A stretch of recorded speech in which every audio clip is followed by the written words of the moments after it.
goes to the pastry shop and sees Iris, and they go through this 5 to 10 minute slow motions of him and her circling slowly as he tries to save her. And what did that add to any of the rest of the film?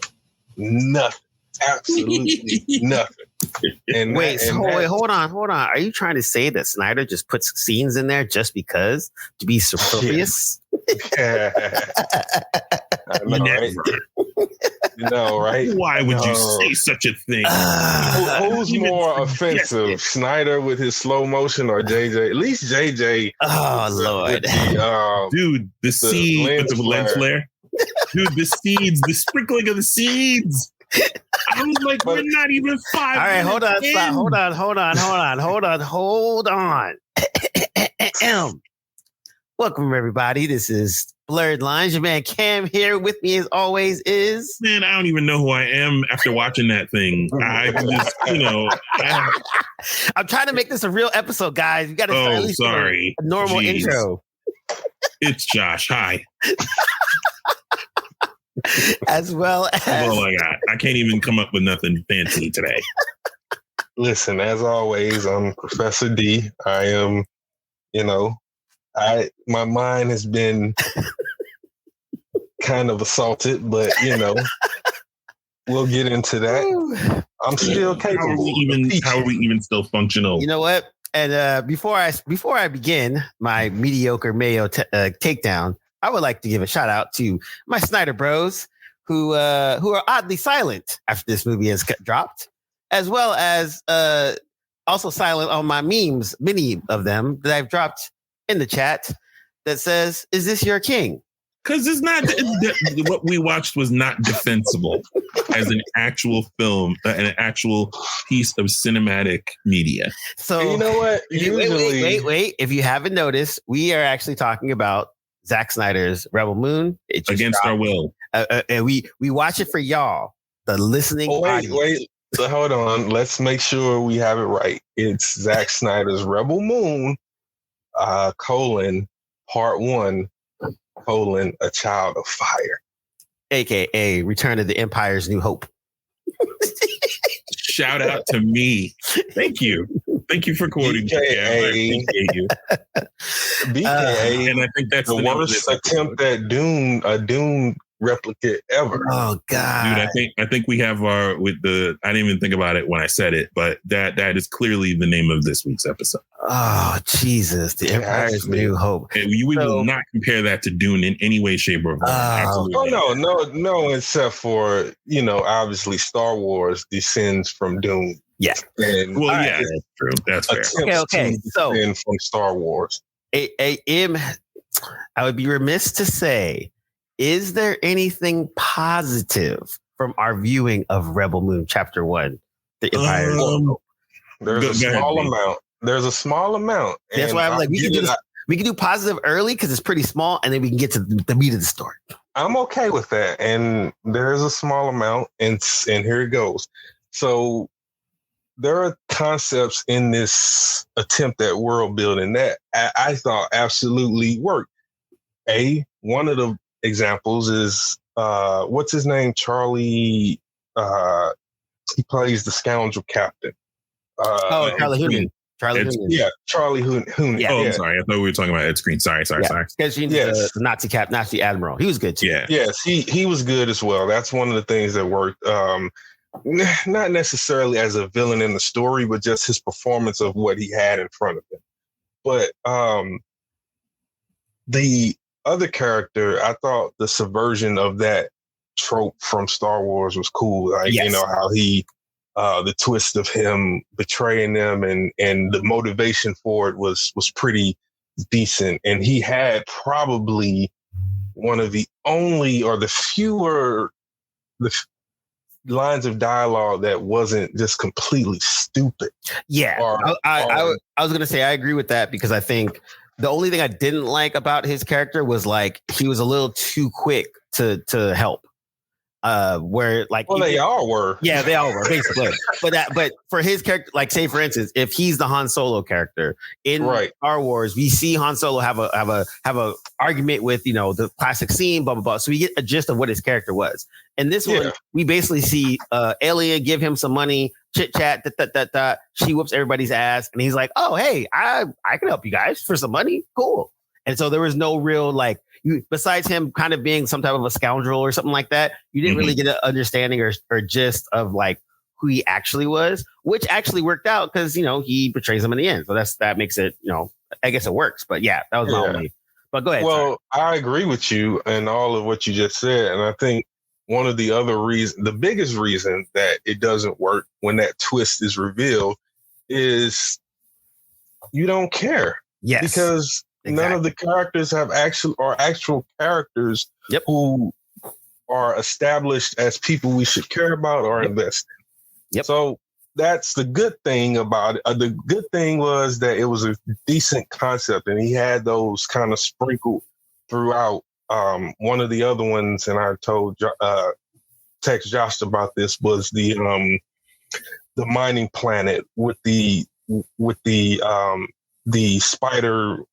Spider creature woman. Yeah, that was dope. Where she was trying to get revenge because they entered her planet's ecosystem. They set up shop, and now they've destroyed it, and she can't procreate, and so eventually her species is going to die. Yeah, I thought that was dope. And it's funny because me, I watch my K-dramas and stuff. And so the K-drama I was watching was specifically that. It was set in the 1930s, and all these traditional Korean gods, the god of tea, the god of the pot, the god of the water, whatever, were getting pushed aside because of the Japanese occupation.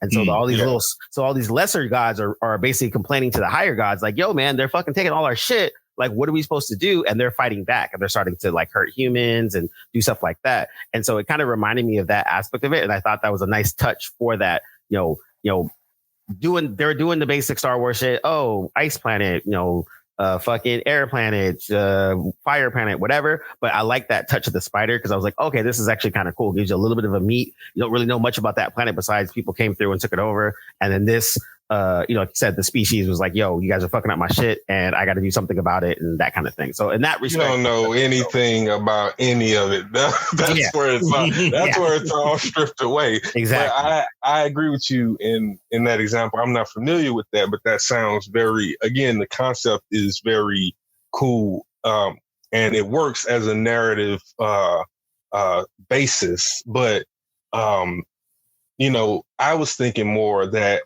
it was something that at least was kind of science based. You know what I mean? Like that's one thing I'll give Star Wars credit for. It's largely fantasy, but they do try to nudge some science into the narrative, even if it's a large stretch of the laws of physics. But it is a galaxy far, far away. So, again, that covers everything. And that's something, another thing, again, we're on the positive stuff. That's all I got. Josh, take it over. We'll wrap back around to that other thing I was about to say. So, I mean, if there is one thing that Zack Snyder excels at, it is action set pieces. I feel like visually, like he's always been, if nothing else, a visual artist. And unfortunately, he doesn't know how to tell a story worth a damn around that. But he can, however, stage excellent action sequences. And this is no different. This isn't, again, for both good and ill, this is not his worst. This is not his worst work, which is saying a lot. But those action set pieces were no joke. They were just great to look at. They're just great eye candy if you like character design, if you like graphic design, if you're a stunt person who likes to see how things are staged, or just geek out like me. You just geek out on all of that stuff, sort of as it all comes together. Then you got your usual money's worth. Well, Josh, can I ask you what specifically? Just because I agree with you about his visual. I mean, that's what he excels at. But I didn't think this was like the best example of that. Like, that's what I was saying. This is not. Okay. At all. I thought you were. Well, no, I meant. Oh, okay. I thought we were talking. Yeah, about this is not his best. Works. No. Yeah, I would say it's good, but it doesn't it doesn't. But it's not you're not bowled over. Yeah, no, it's nowhere near his best. No, I agree with that. Yeah, so I would 100%. Say for me on the positive time, first of all, shout out to the art director and the creative director, the concept artist, and all that. And the production designer. They probably had a ball. Like they probably had that's the one thing I would say for Snyder. Like Sucker Punch is what I look at, and like that's a horrible movie. But if you just press mute and let it play in the background, it's fucking gorgeous and it's super fun. Like it's when I was in school when Sucker Punch dropped, and we were talking about this, and we were like, "Yo, it looked like literally a concept art class's like wet dream." They're like, "Hey guys, can you give me a zombie Nazis fighting a samurai mech with half naked chicks that have swords plus machine guns in a world that looks like Mars? Go." Yep. And and for this one, same thing. I think a lot of the concepts they had, I actually enjoyed the ships. I like the weaponry. The weaponry design was really good. The worlds in general were pretty much run of the mill, fantasy stuff, nothing too crazy. But I like they did have a little bit of fun with some of the aliens, not like the typical, hey, we just reused orcs from freaking Lord of the Rings, but the king, what's it called? I like his design. So I think like visually again, Leviticus. Yeah, Leviticus. Yeah. So it's like, the things that Snyder does well, which is like, have like, or let people that are around him run wild when it comes to concepts. I thought that was actually kind of cool. And then I think that that part was like, oh, okay, because that's what I was doing. I was like, okay, like, Anthony Hopkins copped in, got his check, but then the robot, actually pretty cool design, really interesting. We'll get to that. I like the textures. I like the textures of the robot. I thought that was actually cool. The creatures are pretty generic, run in the mill. Hey, let's put a horse and throw something else head on it, type of thing. But I thought that was a horse at first. Yeah, exactly. And then they got to the close up, and I was like, "Oh, you gotta be!" It looks just like a horse from exactly. Hold on, we'll get there. We'll get there. We'll get to it. Head of something. Keep that in your pocket. We'll get to it. So then, but again, going back to, like I said, the concept artists, and shout out to them, is just like the spider lady was awesome. Like, we've all seen spider type of, like monsters and half human, half spider stuff, but I thought they did a really good job of expanding on that. Some of the types of the legs, how the face was, that kind of stuff. I was like, okay, wow, you guys are actually expanding a little bit more than your typical one. It kind of reminded me of some of the anime stuff inspired and that kind of stuff, but I wasn't mad at it. So I think visually, a lot of the ideas and concepts are really, really cool. And that was the thing that I took away from a positive end. That's pretty much where I got. Positive too. Ed Skrein, shout out to him. Ed Skrein is one of my favorite actors. I want to say he had fun, man. He just had a lot of fun in his role. He's like, I don't got much to work with, but you know what? Let me just enjoy it while I can. Yeah, Ed Skrein is I would say that the best thing in everything he's in. He usually is, and I would say that all of the actors, for the most part, were solid with what they were trying to do. I mean, they, as I said before, most of those actors, excluding Ray Fisher, all are great in everything else that they're in. Now, I'll give him credit. He was okay in True Detective, but as I said before, the whole him marking for Snyder aside, he's not that great an actor in my estimation. Yeah, that's 100% correct. I would say, you know what? We'll save Ray Fish for a special section. Why do both of you hate black people? Help support black actors. All right, I'm trying to think of anything else positive in the film. Let me see. Positive. I'm trying to think positive. So we talked about Ed Skrein. Yep. Concept Talked art. about the visuals and the action sequences. I don't want to try to reach. No. I'm just trying to make sure you check all the bases. Yep. I'm trying to make sure I check all the boxes. I think you covered all the bases, because to be honest, that's really because I don't know, Josh, you can speak to the audio. It didn't sound that impressive to me. It sounded there was nothing to it. Yeah, exactly. Okay, so I thought, so I knew you'd have more insight to that, but yeah, it definitely. So from my teaching, from my teachings of Josh and audio, I was not impressed. No, it was run of the mill. It wasn't bad, but it wasn't like, oh my god, I need to watch this over and just listen to it and not watch anything like. Yeah, I had it playing through my Sony, setup, and I was like, this is. Man, I have films from like years and years ago that sound way better than this. It was average. It wasn't terrible, but it was just very average. Yes. All right. So with that being said, we got all our positives out. Drum roll. Hold on. That was a total of 8 minutes. Good job, fellas. I'm really impressed that we covered it. I can't believe that. I can't believe I gave 8 minutes of positive rhetoric discourse. I gave 8 minutes. I was a part of 8 minutes of positive discourse on the Zack Snyder film. Hey, look this record. It is historic. I'm trying to see. Consider that it was 3 of us talking, so divide that by 3. I said I was a part of a 8-minute discourse. Not that I spoke the whole 8 minutes. Even being a part of a discourse that long. On the positive things from a Zack Snyder's film. Very, very foreign to me. All right. So now that we gotten the positives out the way for 8 minutes, I gotta stretch real quick. Take a sip of my water. All right. So now commences the mediocre Mayo breakdown. I, for one, would like to give a shout out to all creators of anything in the history of all creation.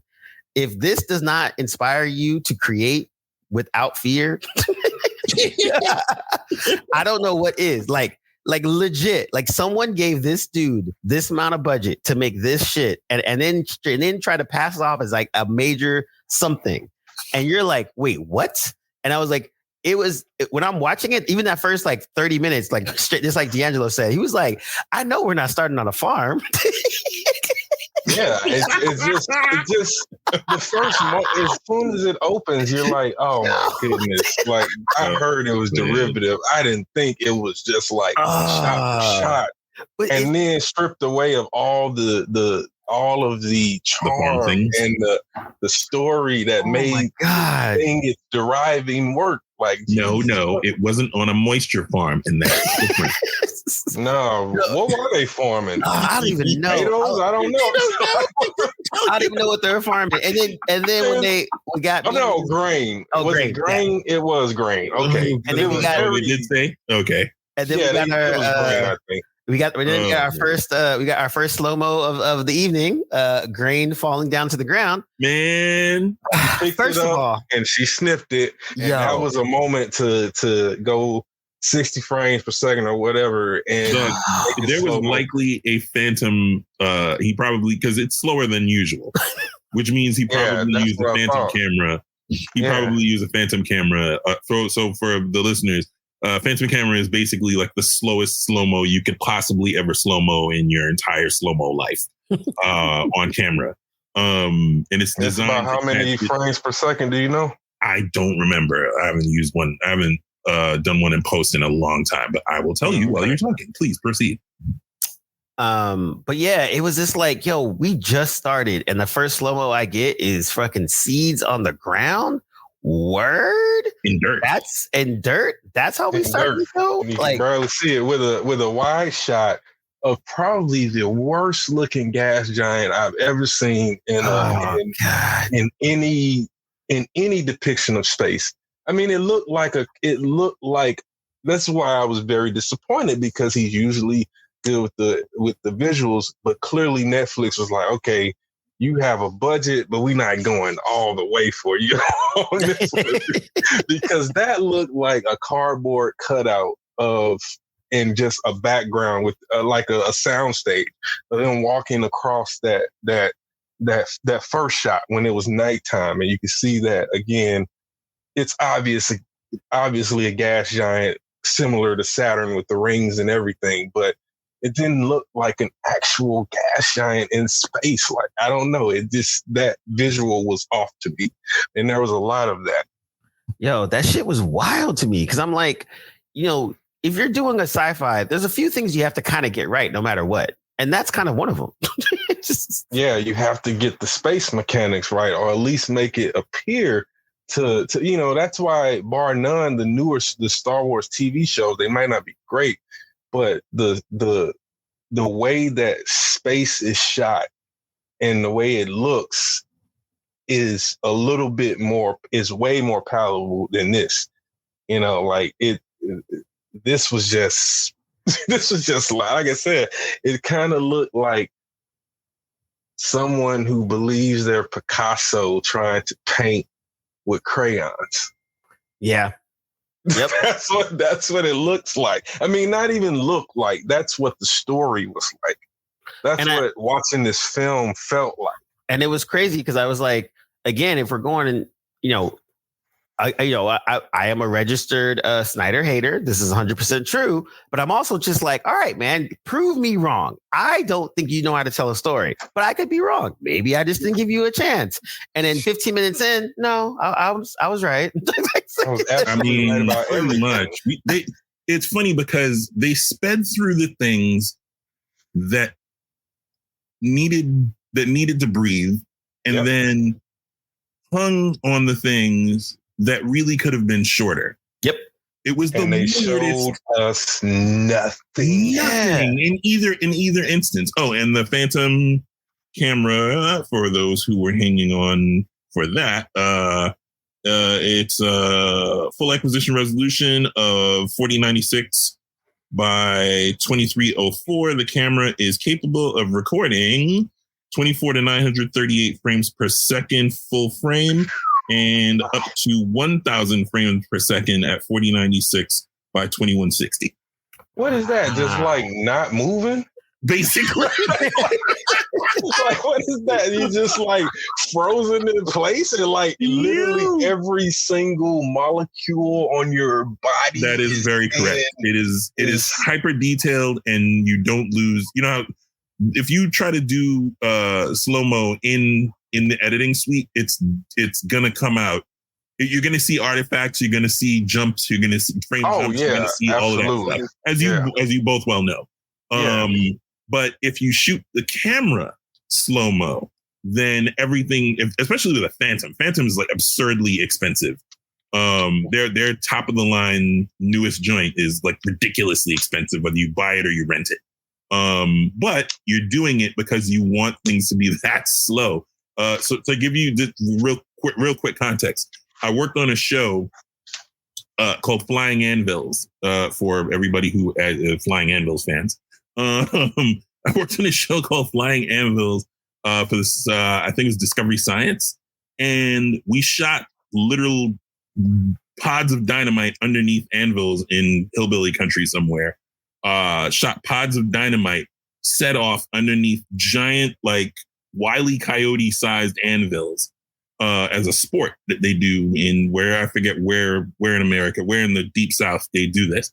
And we shot that. Somewhere. We shot that. It sounds like it's hokey and stupid until you see it, and you see the shockwave. You can see the literal ripple of air as this thing explodes underneath the anvil. Then it's surrounded by smoke, and then it rises up majestically through the puff of smoke out of the explosion zone. It's insane. But you could only make this show interesting if you shot it with a Phantom camera. It's that slow. It's that slow that it caught the actual disruption of air around the anvil. That's how slow that was, which is why these slow-mos, getting back to Senor Snyder, that's why the slow-mo with like the grains of sand and all this other stuff is so absurdly slow. And what makes it worse is like it doesn't actually help. No, it doesn't. Like I was like, so why? To the point about bringing up the anvil thing, dipping back to that, I didn't think we'd do that. But dipping back to that, it's designed to make things look dramatic and interesting. There's no reason why an anvil flying through the air should be remotely interesting to the average person who does not participate in the sport, except that it looks incredible. And so you're dropping seeds in soil Yeah, You again, don't need a phantom camera for that. Those two, yeah, exactly. Two things worlds apart. In the other, in the Anvil situation, when you slow it down, you get to see the awesomeness of the science of the explosion, and that makes sense to slow it down for that, because the human eye cannot catch that. And Right, even exactly. if it's shot, probably at 60 frames, it wouldn't catch most of that. So that's definitely like, dude, you weren't doing that. You were just having someone pick up grain or pick up some soil and then drop it. Like, how does that elevate and your that narrative? cost him $135,000 for those shots. God damn. It's a $135,000 camera. And then not even talking about freaking editing it. So now to push through, one of the things I noticed was, of course, we all know that his signature shot, quote unquote signature, is the slow-mo, just like Abrams and his lens flare. But like in Rebel Moon, the egregiousness of the slow-mo was the part where I was like, I don't understand why there's a slow-mo right here. Like, it doesn't make any sense. Like, again, Justice League, freaking the 70 million plus Snyder cut, when Wonder Woman is turning around slow-mo and she's doing all these, like, okay, that makes perfect sense. It's actually cool. It makes it dramatic. It's like, oh man, this is dope. I'm like, in it. Okay, cool. Here, I'm like, why am I having a slow-mo at Seeds? Why am I having a slow-mo with hiding behind a rock? Why am I having a slow-mo of going up some stairs? Why am I having this? Like, every time I saw a slow-mo, I just kept saying, why? Why do I have to see? He thinks he's an artist. Why do we have to have two slow-mo jumps from one place to another in a film that don't make no sense? Are we long jumping? What are we doing here? None. It made no sense. And again, that I didn't know what I was looking at for a good hour and 30 minutes. Like, I couldn't even make sense of what that he was trying. Like, everything was so one-dimensional and so generic that, and then if it wasn't generic or one-dimensional, it was underdeveloped, or it was just completely silly. I mean, I have some of these lines of dialogue that I wanted to just kind of throw out there. This is an example of this guy's writing, man. You have to, Dad. Yeah, I do. I really do, son. It has to happen. Okay. No, I'll just give the one where he's like, do as many as you want. I'm totally BSing. Go ahead. No, I am gonna probably only do this one. What does this guy say? Oh, the Ray Fisher character says, "Do not confuse your business with farming with our business of revolution."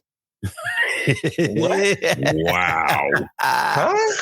Who talks like that? Who says that? And then if your business is revolution, why did you just bring your whole leadership and everybody to meet with this random farmer? Yep.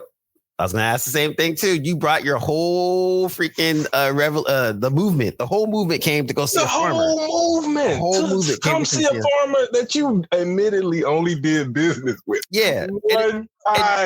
One time. And it makes no sense because, like, in my mind, I'm like, it would have been different if he was like, oh shit, what up, farmer? What's going on? Blah, blah, blah, blah, blah. Yeah, this is my man. He always helped us out in a pinch. Blah. So the least we'd be like, oh, okay, you know the farmer, you trust him, so there's a reason why you would come. Now, establish your history. Exactly. Right. I still don't understand why you bring your whole movement to meet up with the farmer, but whatever. But to the larger piece of how this whole ragtag group got assembled. Oh, literally, literally, it was. I was saying this to D'Angelo while he was watching it.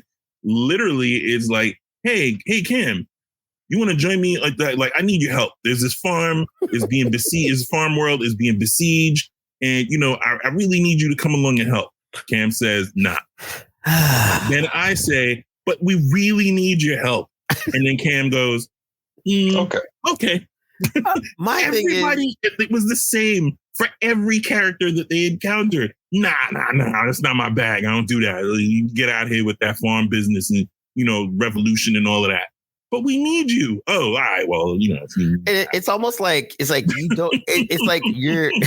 It's almost like he read the Magnificent Seven script, but only the Cliff Notes. Oh, for sure. Yeah, only the first page. Yeah, like he only read the cast of characters in the table of content, and then that was enough because that's what this looked like. What's wild is, so for those who we may have talked about this on the show before, but what's even wilder is this is all derived from a pitch that he made to Kathleen Kennedy and company at Lucasfilm for a Star Wars film that he had an idea for, and they very wisely said, "Get out." I don't even see where I don't even see what the original. Where was he angling for in terms of something original for Star Wars? I think it has. So it's kind of semi easy to identify. Obviously, Ed's screen is the screen is the military governor. The military, he's a Moff. He's like somewhere between a Moff and an admiral or whatever. Well, where was it? Well, okay, so when was his? Do you know when it was proposed to be set in the time, quote unquote? I didn't commit that to history timeline. Okay, I'm surprised. Okay, I just wanted to check you. I'm surprised I remember what I told you, but it has all the trappings though. A desert sort of kind of moon that you can plant things on, which is awesome. The honor-bound dual blade wielding swordswoman. Yep. The roguish smuggler. Yep. No. I see the parallels. The parallels. What I don't see is a pitch that would have worked for a new Star Wars story. Yes. You see what I'm saying? Like, if there was an original story within this movie, and then all those trappings, then I would say, okay, now I see the story that he was trying to pitch. But there's nothing. There are just Star Wars tropes and other tropes and trappings, and that's it. I mean, the worst part for me was like they could have just ripped off freaking Rogue One, and we would have been like, okay, cool, man. Like, well, so but as we pointed out before, it seems as though Snyder is obsessed with, because I remember there was a quote before I even get to the point I was going to make. There was a quote from him, something along the lines of, "It's Star Wars with tits and drugs," or something. It was something. Oh yeah, that's right. Yeah. But it was something. I'm paraphrasing at best. But okay. Like, if you know anything about even the grittiest version of the Star Wars story, it's still about hope. It's still about the kids. George Lucas's constant refrain to Filoni when he was doing Clone Wars, and even when he went to start doing the live action stuff, was, do not forget to give the viewer hope. Now, that may seem a little hokey, honestly, and for me, it is a little goofy and a little hokey, but that is the central through line for even the darkest of Star Wars movies. Empire Strikes Back is arguably the darkest of the bunch. You know what I mean? Like, of the originals anyway. Luke gets his hand chopped off. Basically Ben has abandoned him. He finds out that Vader's his father. It's like a 3-piece meal of just like, holy crap. And also in the act structure, that falls into the second act, where it should be the most toughest time for the protagonist. Sure. And at the end of Empire Strikes Back, Lando and Chewie are off to Tatooine because the plan is, we are going to save Han. Hope. Yep. Yeah, that's right. That's a good point. That's a very good point. And I think that's the thing where it's like the motivations for even the just getting the group together. Like, again, if they just ripped off freaking Magnificent Seven Samurai, like all the ones that we know that they're ripping off from, if they would have just ripped off a little bit more, it would have made sense. Because then, that would imply that he actually knows to do that. Well, also, if he had ripped off an actual 3-act structure, that yes, right. That's the thing that's missing here. Is there's nothing here that is a beginning, middle, and end that makes enough sense to justify his existence.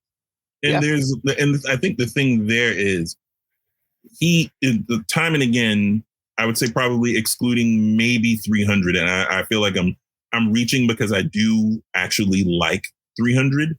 I think just about every other movie that he's done, whether it's an adaptation or he's sort of dropping in on a franchise like Superman with Man of Steel, each of those movies, the common thread with everything post 300, and an argument could totally be made that even including 300, is he gets chunks of the source material right. But his thing is the constant through line is he gets the visual trappings and he gets some of the parts right, but ultimately minus, like Watchmen. There's just no soul to any of these things. And soul feels like one of those amorphous things that creatives say when you want to, like, you know, when it doesn't have enough zhuzh, it doesn't have enough, you know, it doesn't have enough artifice, it doesn't have enough movement in the human moments, in the exposition. It just goes about the business of carrying you from action beat to action beat with no real tether or connective tissue or any sort of anything that makes you give a shit about the characters. Yeah. Like, and this is probably, in that way, this is the best example of him doing that, because you don't care about it. Maybe the lead character, maybe Sophia Botello's character. I don't care about her. Care about her a little bit. I'm saying might. I didn't say definitely. Well, probably the average viewer, or even the person that would have a problem with this, would still care about her. But honestly, there was a big part of the opening, like a good 15 minutes, where she was gone and there was no reason for her absence. Or, you know, again, like the scene where, you know, they're trying to establish how bad the mother world soldiers are, ended up being just a scene of waste, other than the fact that they introduced the robot and established that. But we don't get any kind of official setup that allows us to understand who these players are, why they matter in this world, and what is at stake in this situation. Now, the stakes are obviously the Dreadnought, which doesn't make a lot of sense because, again, they defeat the Dreadnought and they're celebrating at the end and all that stuff. And I'm like, but yeah, isn't there a whole empire of fleet that can travel intergalactically and get here in like no time and wipe you off? Right? You know, D'Angelo, I see your logic.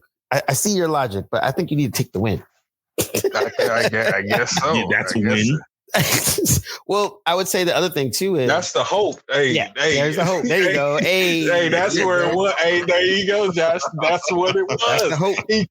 He ended it, and even though, and he still didn't end it with hope, because the last thing you see is the villain rising again, or what. You know, I'm spoiling. I don't care. I don't want people to watch this. I'm just gonna throw it out there like as that. But it was just, you know, there are so many things that you're like, can you just show us something, please? And when I say show, I don't mean a flashback with VO exposition. Oh man, telling us exactly what we're seeing. So much of that in slow motion. So much. Like I mean, like, show us a scene. Try this on size. Show us something. You brought up something. Tell us what it is.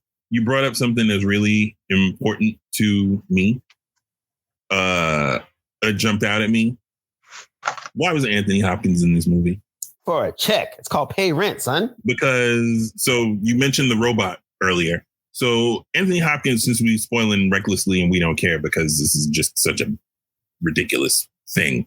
So Anthony Hopkins voices a robot that it used to be a combat robot, I think, and was deprogrammed, or no, it wasn't deprogrammed. Once the king was killed, all of the robots that are like him basically just was like, all right, well, I'm done. If he's dead, then, you know, whatever. And so they're now service droids, droids. Jesus Christ. They're now service robots. but formerly with combat assistant with combat experience, and no longer. And so that robot is voiced by Anthony Hopkins for reasons we cannot fathom. But the robot does like a single thing that I won't give away. But the robot screw it, I don't care. So the robot, after we spend all this time hearing about how the robots, just basically decided they weren't engaging in combat anymore, do suddenly decide to engage in combat and stop a woman on said invaded planet from being raped. But also, we forget just right before that it was established that they weren't supposed to be able to fight back. Yes, at all. Right. Yep. So, right. Yes. Oh, yeah. That's right. Something happened to his programming, I guess. The kindness. So yes, it was established that they're not supposed that they're I guess it's supposedly like a really lame nod to Isaac Asimov's rule of robotics. That doesn't pay off in any way, shape, or form, except that 5 minutes before that, when you get the information that the robots are programmed to do no harm to humans or humanoids, he does exactly that and shoots this guy in the head. Yeah, while he's trying to rape this wafy farmer girl who places a bed of flowers around his head and treats him nicely after he's been abused by the soldiers that are now occupying. And it made it weirder. It made it weird because it's like, oh, okay, our heroine steps in and whoops everybody's ass, and we're like, okay, maybe she's the princess. That did you call her a heroine? Heroine. Oh wow. Like she steps in and she whoops everybody's ass, and then the robot shows up, and I'm like, I was thinking he's about to bend the knee, be like, "Oh, princess, it's been so long since I've seen you." Mm-hmm. Like that would have made sense. It would have been derivative, but okay, fine, all right, cool. Sense, you say? But they established that she wasn't the princess because she once again she said it out loud. Flashback, exactly.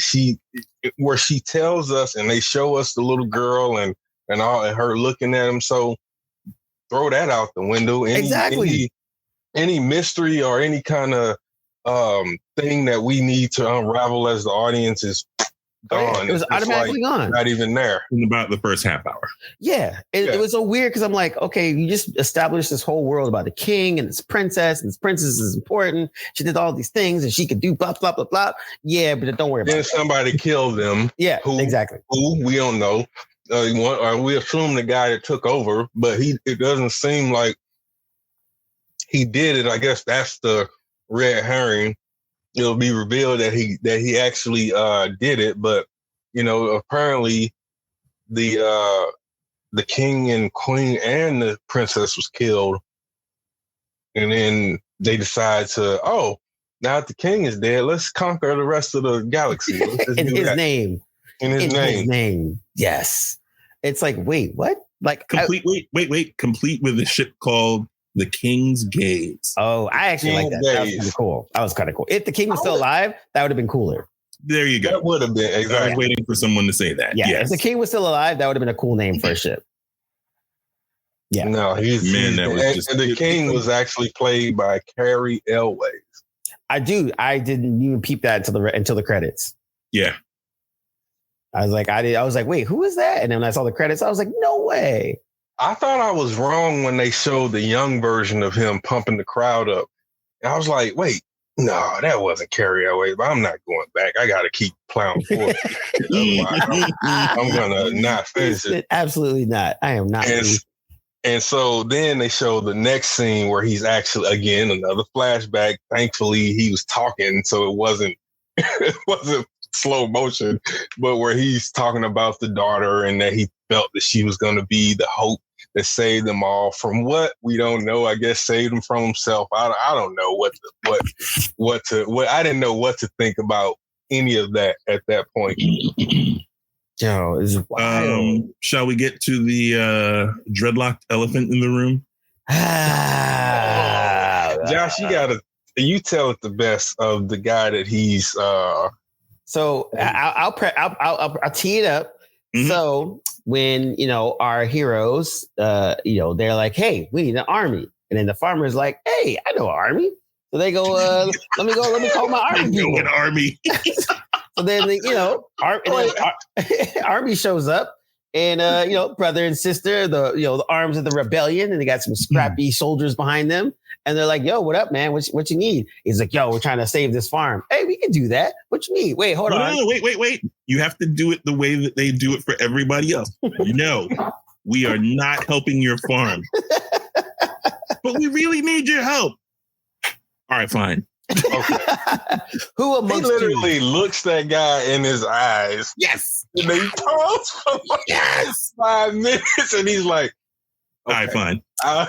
Who amongst you will go die on this thing, this farm with on me? This strange farm and not achieve anything? Who amongst you? Food. Who amongst you shall join me in this quest? I shall, sir. Someone has to make sure that you come back alive. If we make it through the next scene. If we make it through the next scene. Can we just back up for a second and talk about what's the planet name Belt? And Belt. The fact that it's called Belt. Belt. the fact that the lead protagonist snitched out the father of the village. Yep. I was like, how do you redeem this guy after that? Because there's no saying, see, this is my problem. Why are they so convinced that this known conquering totalitarian regime will grant them mercy when they land and they show them they got this big ship? So it was like from that point, that was the beginning of characters doing silly things or things that just don't make any sense. But I didn't get why that happened the way it did. Like, it seemed like at the very least, the guy would have tried to back him up. Like, he just completely sold him out. Oh, totally folded. Shout out to Charlie Hunnam, favorite actor of mine, who does not get nearly enough work. Yeah. No, not that scene. I'm talking about in the top of the farmer in the beginning. In the farmer scene with Corey Stoll and I think his name is Michael. I'll look his name up in a second, but he played Dario Naharis on Game of Thrones. No, I know who you're talking about. Yeah. The character's name was Gunnar. Yeah, and yes, for no reason, he's a harvester. That's literally it. And he sells out the father of the village. And I was just like, that easy? Like, that's why I was convinced he was gonna shoot Cora in the head and paralyze. I was like, it didn't make no sense. What makes me think this guy? Because he wasn't even under pressure. Yeah, there's no way that guy could have known that he was lying, whether he was lying or telling the truth. Now, if he had backed him up, I know. I'm just saying. But yeah, it worked. Well, wait. Well, before we proceed, we got to get back to Ray Fisher. Okay, so back to Ray. Yeah. So first of all, I didn't even realize it was Ray Fish until the fighting started, because I was like, I literally was like, who's this nigga on a dag? And then I put two and two. For those of you who don't know that reference, you have to watch Django Unchained. Yeah. And then I was kind of like, so then as he's talking more and being just like over the top, like, first of all, shout out to Glam. The dreads was looking at least decent. I'm not going to say great, but they were solid. They were passable. Yeah, they were passable. So at least that part was good. But I was just like, wait, so why are you so extra? And then I started to put two and two together. I'm like, oh, it's Ray Fish. And I was like, oh, and then everything started to rush. So then I was like, all right, you know what, Ray Fish, props to you. Snyder did good on his promise. He put you in another movie. Great. He did not promise. but wait a minute. After all that he did for Snyder, this is the best role he got for him. I'm like, come on, man. This dude is literally probably the reason why Warner Brothers gave you that $70 million to begin with, because he wouldn't shut up about it. And he campaigned about it. All right, audience, do not pay him the least bit of attention. He did not promise him anything.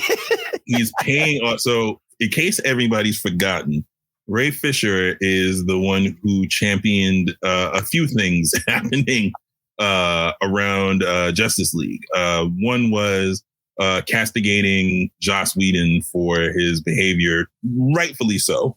Yes, rightfully so. Towards several of the actors on set. There was some to call it bad behavior is putting it mildly. He accused him of being racist, amongst other things. And it was one thing when it was just Ray Fish, because he was complaining about a bunch of stuff that was just kind of like, dude, shut up.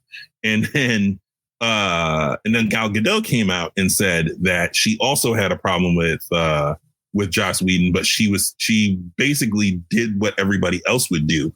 She went to her agent. She went to the higher ups at WB, demanded a meeting. They sat Joss Whedon down. She said, she didn't repeat in the article or the interview what happened, but she told these guys, the higher ups, what happened, including and her agent. And she was like, look, if y'all want me on this movie, you can't be doing that, straight up. And he was like, okay. And it was done. And they were cool after that, supposedly. She was like, look, I just needed some things cleared up because I wasn't kosher with some of the stuff that was going on. And I need to know whether or not I'm still working on this, because if he keeps doing it, then I'm out.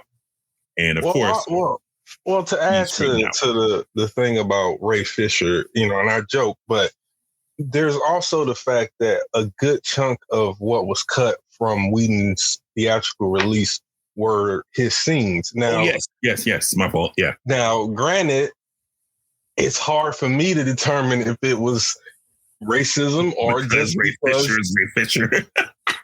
Well, not even just because he was him. I mean, his performance aside, we're talking about the stuff that Zack Snyder wrote and shot. Right. True. And even though, again, it was Cyborg being a key part of the narrative resolution more than he was in Whedon's cut. And for the kids out there, you only see that in the 4-hour Christmas Day release cut of Justice League. And it's not like it's something that's spread out over, I think there's an entire chapter devoted to him. Yeah. There is. Yeah. Because there's his origin story where he's a football player with a varsity jacket. Kind of yeah. What happened to his mom before in the car accident that had him wind up in his dad's lab. It's a whole separate movie. Yes, practically. Yeah, it was like a half an hour worth of stuff. Yeah. Yeah. So again, I can't say that it's totally racism or if it was just because, again, if I was looking at that monstrosity of what he was trying to pass as a film, I would probably have cut a lot of that as well. But again, he is an auteur, sir. It's hard to know from what. Not to take us too far away from Ray Fisher. So with that being said, context is important. Yeah. So Ray Fisher, he grabbed some soldiers. He was like, "Who wants to come with me for the glory?" Blah blah blah blah. They all meet up. All right, cool. Now we got to go to the next set piece. We're dropping our Han Solo light. He drops Blonde Solo, as I'm going to call him. He goes, yo, I got to make a pit stop real quick. Know what I mean? So they're like, cool. They go over, they drop him off. And all of a sudden, surprise, it's an ambush. And Blonde Solo sold him out to the Empire. And then this is when we get to the farmer part, right? So, shout out to Ed Screen. Same thing with him. He comes in. He's like, okay, cool. Let's do a roll call of everyone that's here. And you probably get about as much in the roll call of what you've seen as the audience member about each person. Oh, hey, this dude's a prince. Oh, there's a general. Oh, someone Asian chick that's killing people because of her kids. Hey, and then they drop the bomb but they talk about the other characters, find out who our main lead is. And who she really is. Even though we've known for a while, and that technique would have worked in a Hitchcockian fashion if it had been done in a much more, because we still didn't know enough about her and what that mother world is, or the realm, why they're so bad, other than their like, are they still like, we don't get any information about that empire other than the on the surface stuff, what We they just look get- like, their weapons. They keep telling us. Yeah, they tell us. They tell not show. Like if they would have showed her killing babies or chopping off farmers' heads or something like that, it would have been like, oh shit, she was a badass. I wonder what made her like, flip from being totally with the Empire and then all of a sudden bouncing out. Like that's the thing that they don't really show or even tell us. They're just like, oh, my homeworld got destroyed. He took me in as a daughter, and in my head, I'm like, yo, man, you fucked up. You just left your dad. He raised you and taught you all this cool stuff. Well, and then that was another thing that was derived. I mean, it was so derivative of the Thanos Gamora scene storyline in the MCU. Infinity War. I mean, yeah, in Infinity War, the only thing he didn't do was speak. Yep. But it was almost the exact same shot for shot. Only she had a gun instead of the knife or whatever, and or the dagger, and his was more weirder and almost pedophilic in the way he approached her than Thanos ever was with Gamora. Yeah. You got a sense of this is someone who sees this young child as a potential someone that he can mold, into a warrior. He even says it, you got the fire, or I like, whatever. He said she calls her strong. But in this, it's just like he just stares at her and then puts the gun up to her and then tries to get her to pull the trigger. And when it doesn't work, he picks her up and takes her off. And she lets him. Yeah, he's like, she lets him. And kid, I like with zero fear in her, with zero fear that this strange man just placed a gun in my hand and dared me to shoot him, only for the gun to be empty. But then, you know what? He placed the gun in my hand and it was empty, but I was down to kill him. But I should go with it. Right. At least bite his nose off, or they call her Scar Giver. I thought that when they established her as Scar Giver, that when we saw the Regent, that he was going to have a scar, and then they were going to go back to that scene. There you go. Show that she fought. You were expecting sense. What is wrong with you? Exactly. Well, it just occurred to me now instead of me. I wasn't expecting it. It just occurred to me now that would have been better, because at least that would have, maybe that he's going to show in this next film. And again, you gotta, if you commit it, got to go through another 2 hours, and then some things might be like, oh, that makes sense, but that's what's needed. So I want to double back to Ray Fisher again, because there's one element that we missed, and I just, I'm just such a big Ray Fisher fan. I can't help myself. So I knew it. There's I couldn't hide it, bro. I'm sorry. There's a thing with I couldn't like all three of us didn't recognize Ray Fisher immediately, but for me, no, I did. I did. You did? I knew it was him. Yeah. Oh, my fault. Okay. Speaking from me and Cam, we both didn't recognize it. We didn't watch it together, but we both were just like, this dude look wild familiar. And so for me, it triggered memories of a little watched and little known science fiction TV series out of Toronto called Andromeda. And so for those of you who never watched the show, soap opera heartthrob Keith Hamilton Cobb, Young and the Restless, or AKA Black Jesus. Is it Young and the Restless, or I don't remember which. It's one of those. It's one of the major. It's one of those. Yeah, there's like one of the top tier, like really popular older science fiction soap opera series on one of the one of the three major networks. I think it was ABC, if I'm not mistaken. So he's on this show and he's got long locks and he's just flashing muscles everywhere. And he talks very much the same, like how Ray Fisher was talking in the, I'm way slower than I was talking, very deliberate. When he says something, it's meant to sort of matter because he doesn't talk very much. Pretty brother, women, there are women that I know that weren't into science fiction that were like, Keith Hamilton Cobb is on what? All right, cool. I guess I'm just staying up. I guess I'm staying up till 3:00 in the morning on a Sunday because that's the only time it came on to watch Keith Hamilton Cobb and his rippling muscles and maybe catch him with his shirt off every now and again. which happened way more than it probably should. Man, you're the only person I know that watched Andromeda. I am the only person that I know that watched. Bro, I'm the only person I know that watched Andromeda. But it was a good show until it wasn't anymore. But yeah, and I remember it being popular, and I remember wanting to watch it. It might have been that time slot as to the reason why I never watched it. Definitely. And the only reason I watched it is because it came on after Deep Space Nine reran, because Deep Space Nine would come on a Saturday. And if I didn't catch it on Saturday, I would watch it on Sunday at like 1 o'clock in the morning. And then that came on at like 2 a.m. This is totally irrelevant, but I was also disappointed to know that the show isn't set in the Andromeda Galaxy. That's too easy. That'd be too easy. That'd be way too easy. Why would they do that? It's too easy. Well, that would require a lot of thinking that wasn't going on in the 90s. Nope. With sci-fi, anyway. Nope. Late 90s, early 2000s. But yeah, when you said that, it made sense because that's what he was kind of channeling.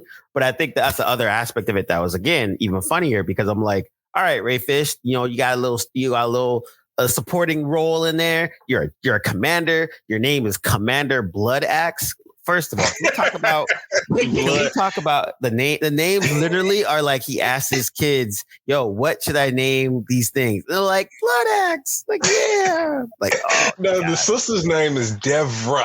Devra. Devra Blood Axe Commander. Devra Blood Axe. And his name is twins. What was his name? I don't even know. I just knew it was Commander. George. I don't remember.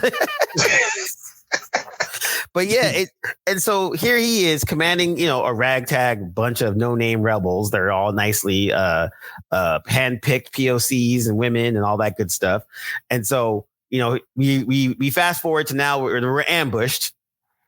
They destroy some of the freaking the rebel dudes get no play because they get killed pretty quick. And then yeah, they were like the stormtroopers of us. Yeah, seriously, they got murked really quick. They got murked really quick. Yeah. And like even you keep going. My bad, Cam. Yeah, so I got one to add to that. Yeah, I'll finish the Ray Fish arc. We'll skip over how they get loose because we'll go to that next. But they get loose. And so now they're all fighting and they're doing their thing. And then Ray Fish sees oh, snaps, this big gun is taking out all of my people. I got to stop him. So he's like, he does the dramatic runs and slow motion, grabs another spear for some strange reason. And I was like, what is he doing? What is he I thought he was going to do a javelin throw or some shit. I was like, no, not a javelin throw, because even though we've already had one slow motion jump from one thing to another, we got to have a second one. So this dude goes all the way up, freaking does the long jump thing, which I'm like, okay, this is what was in the trailer, whatever. And so he has his javelin, he pierces it through the gunner's window, and he misses. And he misses. Oh my God. Did he really do all of that? Snyder, see, that's why I was like, if he had made this parody and totally on some Spaceballs-ish, this could have worked. But because serious about it, so no. Serious about it, you're like, oh, he did all of that just to have this guy miss. And that was to my point about this. And I know he didn't promise Ray Fish anything, but I'm just saying, after all of that, this is the best character he could have gotten that film. But to be fair, none of the characters really shine in any significant way. So, to be fair, so Cam, finish up because there's not much more left. So he misses. And so then rightfully so, the gunner takes out a gun and shoots him. So he gets 3 in the chest. And I'm like, oh shit, Ray Fish just got killed. And then of course he gets the spear up again and kills the gunner. All right. You finished your mission. And then Ray Fish dies. And I'm like, wait, that's it? What is going on here? How long was Snyder told him after that? It's like, now we're even. You've been What? Total screen time. Can anyone round up? Be generous. How long was he actually on screen? Well, you have to count 7 to 8 minutes. It had to be less, maybe, because remember, probably about that amount. Well, I'm saying 7 to 8 as well, and that counts as a cameo. He wasn't in the movie very long before he died. He wasn't alone. He died in the same scene he was introduced in. That's a cameo. Nah, he had a scene after because they met them on the planet, left, and then they went to another place, and then he. Oh, my bad. Okay, yes. Yeah, so he had two. He had two from one location to another. Yeah, one location from another. Okay, so technically, it's more than a cameo because he appears more than one. Slightly, so 2 scenes. Yeah, and also his actions have impact on the active narrative or whatever. So yeah, and like his sister's gonna be sad, and then they're gonna that's the revenge part, blah blah blah. But my thing was like, not really, Josh, but in all pretenses, it's supposed to be it's a checking off the box. That's what it's designed to impact the narrative. But it was crazy because like again, instead of Ray Fish dies. And then the no-name bald-head chick is like, oh, my God, I'm so sad. All my people's died. And then the dude was like, I've been there before. Rock with us. Get some revenge. And I'm like, wait, what? Why did the bald-head chick survive and Ray Fish didn't? Like, you could have literally switched those characters. And then Ray Fish is like, oh, that was my girl. She died for the cause. I have a motivation to fuck. No. He's black. What is wrong with you? But Whedon was racist and Snyder's not. So, you can't it doesn't really matter because, he got 2 scenes. Jeez. Yeah. And I just, there was.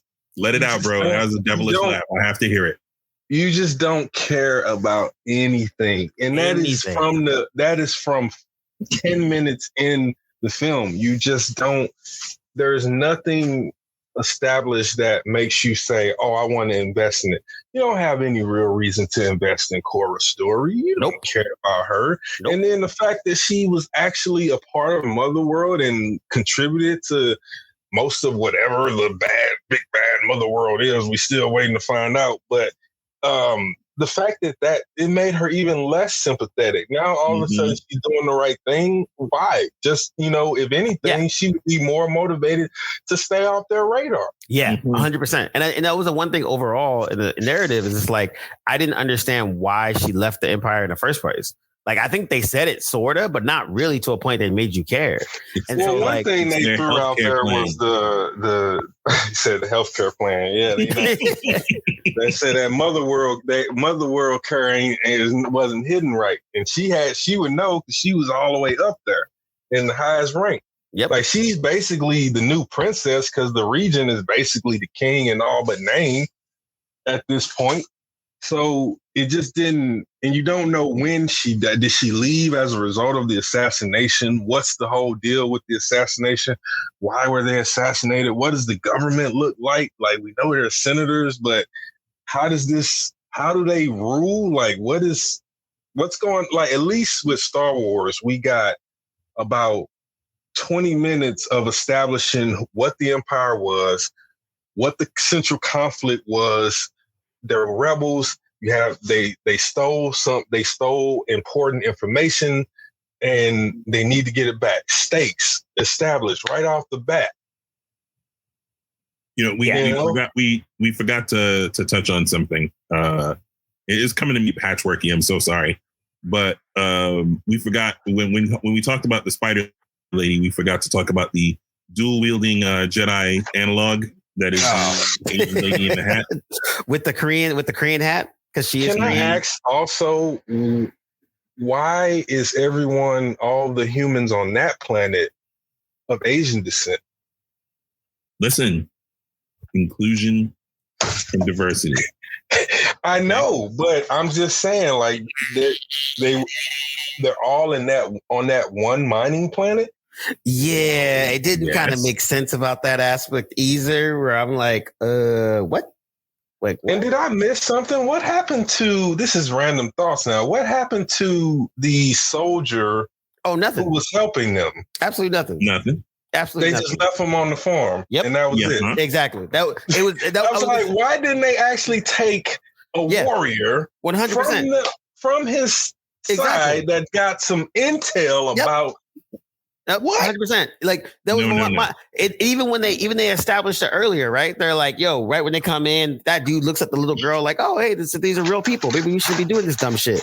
And then, dude that's a dick does some dicky shit. And the guy was like, yo, man, you shouldn't do that. So you're establishing this soldier as having some type of a morality thing. You're like, okay. Yeah. So then when they try to rape the girl, he's like, yo, man, you shouldn't do that, blah, blah, blah. So, okay, now, exactly. So we spent all this time showing this one soldier being somewhat of a moral dude, and then you don't take him with you. So for the viewers, we're talking about the scene. Well, there are a couple of scenes where once the invaders from the mother world land on the moisture farming planet, there's this one kid who's like, I don't know, a cadet or whatever he is. And he's sort of what seemingly like the moral center of the invaders.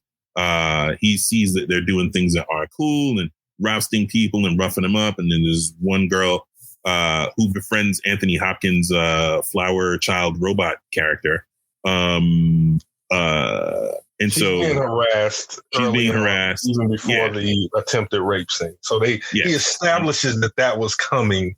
Yes. But and it's in that moment where this soldier, and I don't think it was established that he was any kind of low ranking, or he was just young. And again, we don't know enough about their society to know what that means. In our world, in that situation, you look at it as like, okay, you just green. You know what I'm saying? It's your first detail or whatever, but none of that is established. None of it. None of it. And so now you rewind about 15 to 30 seconds, and then what Cam just said will make total sense. Yeah. And so that's the thing that was so crazy, because I'm like, you're right.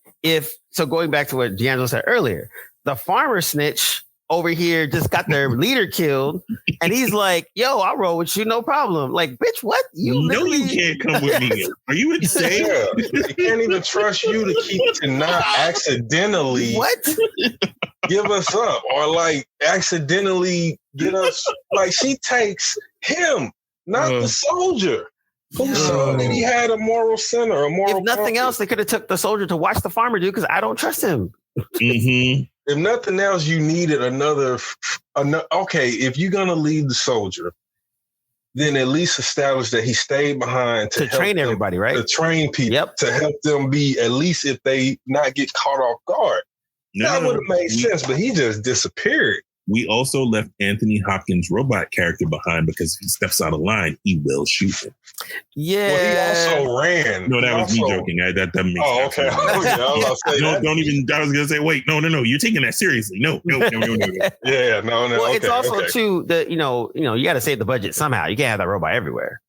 I guess. But I think that it again all went to the slow motion. So then now going back to the faux Jedi.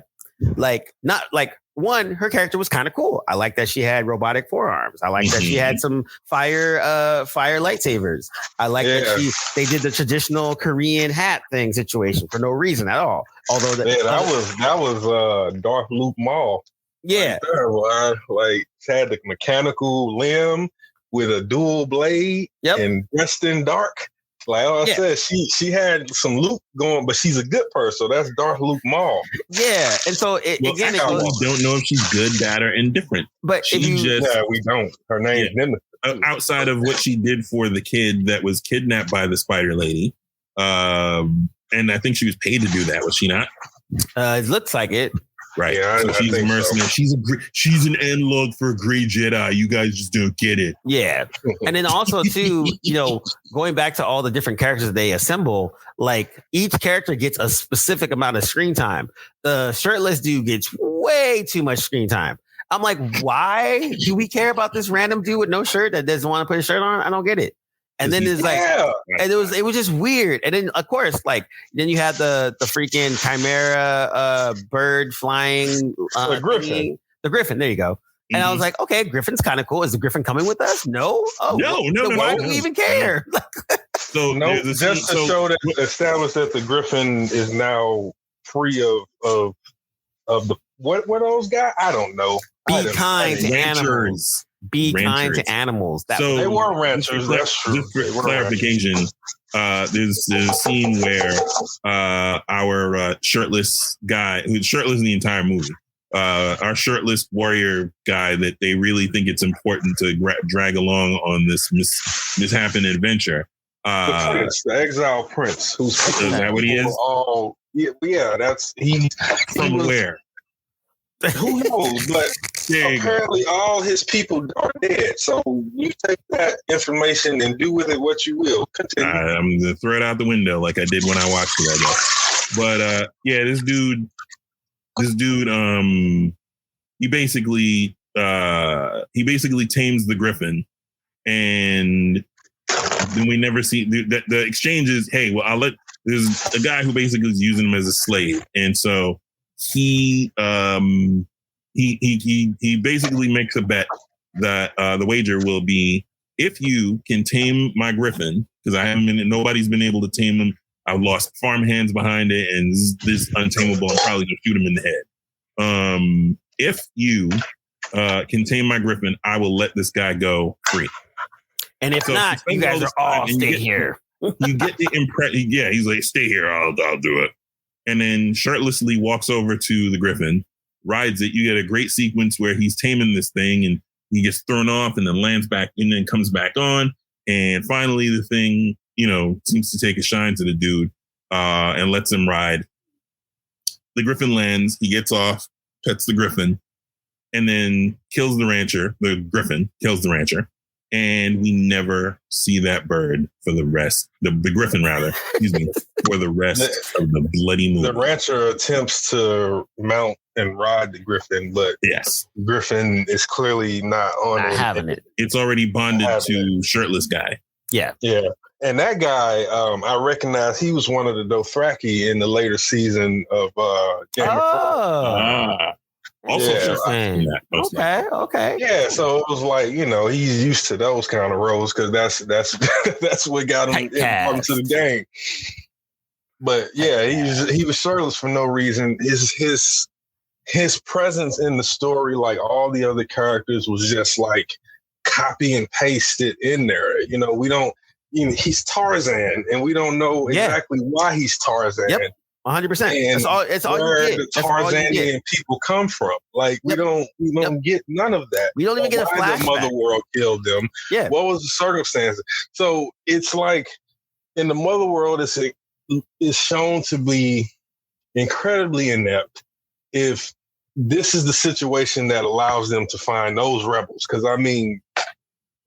If they pull up on the word of a farmer they met the one time, it's easy to trick them and to be like, yo, I got this intel on the mother world ship and we can take it down. Meet us here. Bring the heat. Bring everybody. Yo. They'll do it. And it's wild too, because I'm also just like, again, going back to the bird or the griffin, it's like we did all this. We saw this cool flying and all this other stuff. And then that was it. The bird didn't take us to another place or do anything like that. At least the bird didn't didn't hop on the ship and they put it somewhere else. Like what? So what was the whole point of this whole situation? Why didn't they just shoot fat dude and take the Tarzan prince and keep it moving? Like it didn't make no sense. That scene did not need to happen at all. Yeah, it was just, and then you have a bunch of secrets on his stuff. You get to Jaimin Hunson, and he's a slave again. Sir. Oh, sorry. His name. He's a slave again, or he's in a gladiator again, or he's what? Like it's supposed to be like the most legendary general. But we don't see why he's in battle. They talk about the battle and they talk about what he did ad nauseum. Everybody brings it up, but we never, and we get so many flashbacks, but we never get a single flashback of that guy in his battle garment and doing. I bet there's going to be some in the next part 2.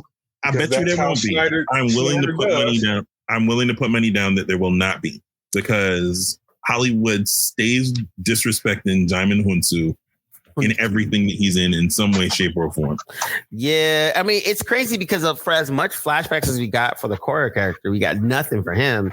And it's like, and it was just one of those things where like, hey man, sober up. We need your help. Why? Because, stuff. All right. Well, I don't want to come with you, but we need you. It's like, all right, cool, man. Okay. Yeah. And so again, it's just like, you're assembling this ragtag group of people but then you're not giving them enough meat for the people to care about why I want to care about them, you know? No. They say no first. That's the meat. That's the meat. Oh, then they say, it's like, it's like we like the example of, when they say the no one time, that's supposed to be the resistance, their struggle, or that's supposed to be enough for us to convince that these are real, not even real individuals. I mean, relatable figure in a human way. Listen, these are in a human way. These are people helping the main protagonist on the hero's journey. Yeah. And I think hero's journey. Yeah, and I think that's the thing too. That's the other aspect of it too, right? Just from a base level of hero's journey. Like, wait, what? Is the farmer going on this journey for redemption? Is Cora doing this because of I'm still not sure? Like, I don't see the motivations for the main two protagonists. And then we at least know why Gunner is doing it, because it's all his fault to begin with. It's all his fault. Because if he had just been like, yo, you don't speak, he speaks for everybody. He's already said what he said. He done told you not to say nothing. Yep. Don't go behind him and be like to the technological power that's standing in front of you, clearly barely threatening you. Like, are these people from Planet Stupid? Like, what's going on? Like, you just can't.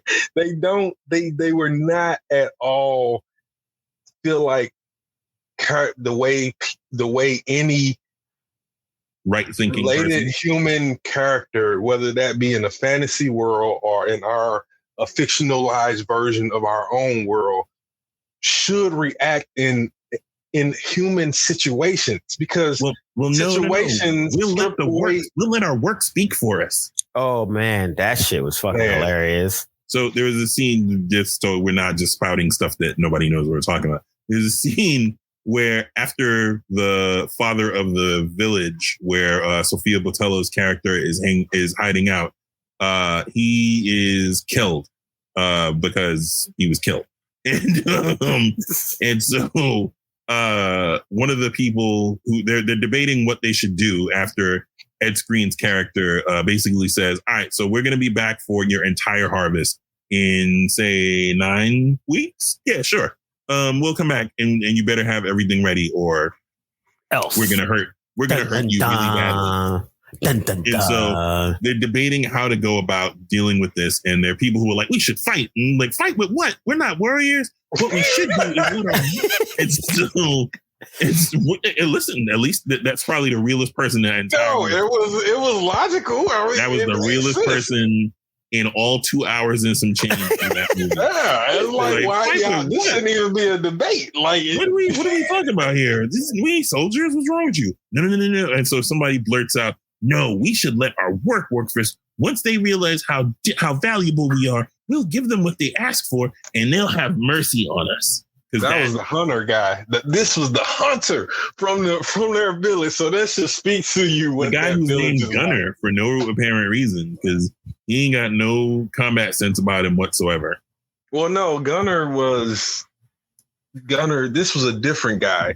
They all kind of looked alike as well in that village. So, yeah, that's the other thing I was gonna say. What was up with the weird Irish/British, but mostly Irish kind of accents? That was weird. Listen, you don't ask questions about that sort of thing, right? All right. Like, but then the whole like high fantasy sword and sorcery, village, like Lord of the Rings, the Shire look and all of that stuff was kind of odd as well. Yeah, exactly. Like Blonde Solo had an Irish accent, and I didn't understand why. Yeah. It was kind of weird. Like, Blonde Solo, why are you? Yeah, it was Irish? like an Irish South London kind of deal that you just didn't really fully nail down and didn't make sense, because he basically just had the accent for reasons. But yeah, exactly. For reasons. But the other thing that didn't make sense back on Moisture Farm Planet is Sophia Botello sees all of this happen, and rather than say, you know what, I'm not going to let this happen to these people. They've been good to me. She goes, you know what? I got to go. I'm going to leave. I'm going to leave you people to your own devices. It was nice. I appreciate you having me here. It was nice staying on your nice little Moisture Farm Planet.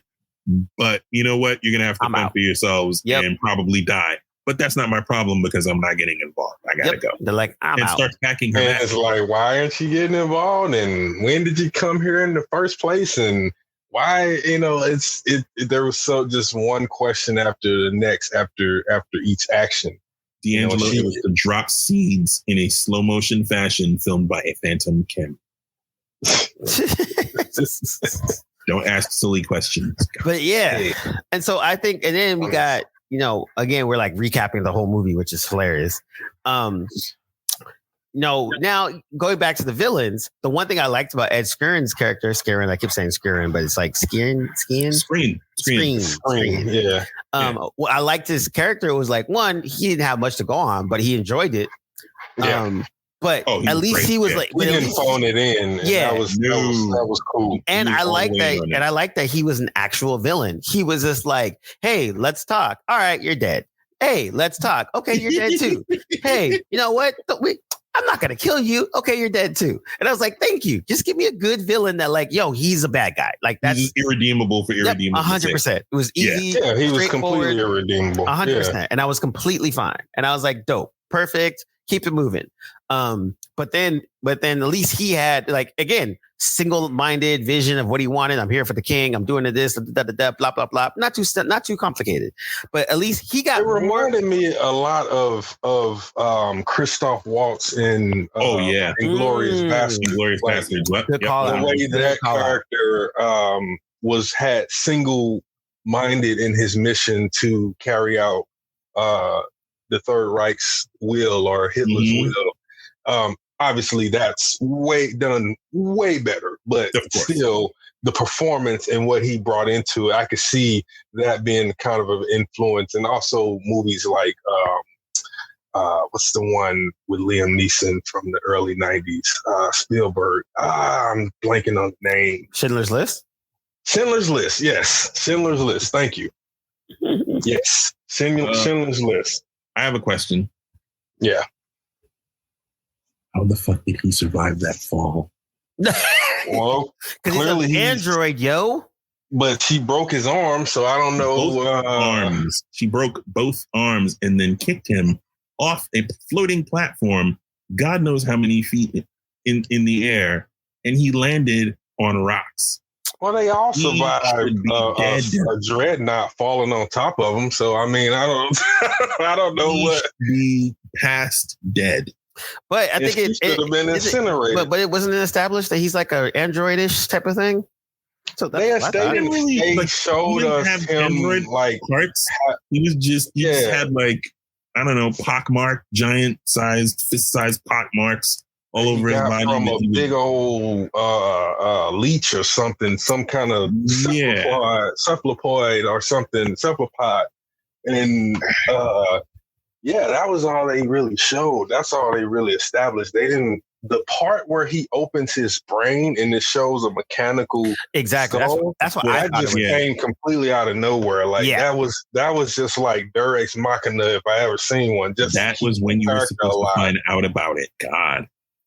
Yeah, no, exactly. I did the same thing because I'm like, it was never established that he was any type of robot or android or anything. And all of a sudden at the end, he gets blasted into an astral plane. We're like, oh, okay, this is kind of weird, but kind of cool.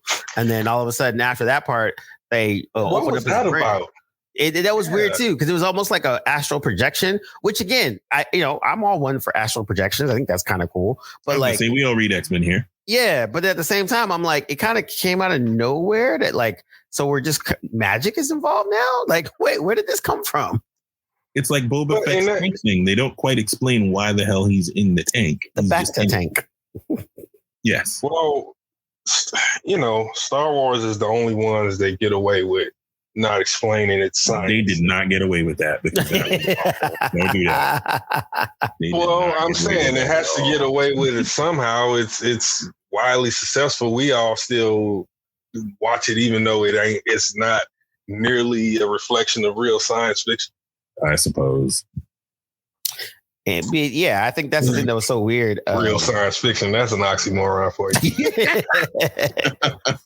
But I think, and so again, we got all these, it just keeps, we just keep having all these random things just kind of thrown at the wall, and then later on they're like, "Don't worry, we're going to explain it." Yeah. In part 2. In part two. And even the so way you have to watch it in part 2 for another 2, and I bet you that one is going to have a longer runtime. Oh, it most certainly is. So Revenge of Scarface. So I pose this: do you think this could have worked as a TV series, limited 8 episodes, something to that effect? Sir, it did not work as a movie. If he hired writers to flesh out this sort of outline of a world of the universe that he has, that's what I'm saying. Like, and he could only be involved via executive producer and maybe some story input, but he cannot write or direct anything. Maybe one episode, give him one episode at the beginning of the series and some finales, but he can't be involved creatively, because anytime he gets involved creatively, again, he's one of those people that has a lot of ideas. Yeah, he doesn't know that he can't tell which is bad and which is not good, which is good, not good, and which is actually good. Well, and also, he doesn't have people around him that will tell him, that clearly tell him the truth about it. And so, also, let's forget from the credits, he was the DP on this too. Oh God, that's probably why it wasn't. So he directed. He DP'd, and he was like, story. He made the story. They actually had writers. Yeah. I had to look it up because when I looked at the credits, I was just like, what is going on here? So, I remember that he had mentioned, sorry to cut you off. I remember he mentioned, or he wrote, I read that he had talked about there being like thousands of pages of mythology that he wrote or something. Oh, that BS. I don't believe him. I do not believe that for a split. We don't believe you. You need more people. Yeah, like if that's what comes from 1,000 pages of mythology, then he must have written the same thing over and over and over and over. Like you literally didn't even fill the whole page. You like put a couple paragraphs on each page, and then you ran the numbers up. He did what we used to do in elementary school. I will not talk in class over and over and over. But sorry, Cam, I cut you off. No, but I was gonna say, it's like, I think, say for instance, this was turned into 8 episodes. And first episode is the intro introducing Cora. Then, by the end of that episode, that's when Farmer Snitch happens, blah, blah, blah, sets them on their quest. Then second episode is a more fleshed out of them looking for the information so they can get to the general, blah, blah, blah. They meet Blonde Solo. Third episode is, Prince Tarzan. Fourth episode is Korean Jedi. Fifth episode you mean is like, as it's constructed now? Exactly. As it's just broken up into exactly. No. I can stop you. I can cut you. At first, I completely misunderstood what you were saying. That's why I had to stop you to say. That's why I said no. Well, while he was talking, because I knew where he was going. Oh, okay. So my bad. I totally misunderstood. No, wasn't even trying to be funny. Right now, hell no. Not as anything. Not as a TV series.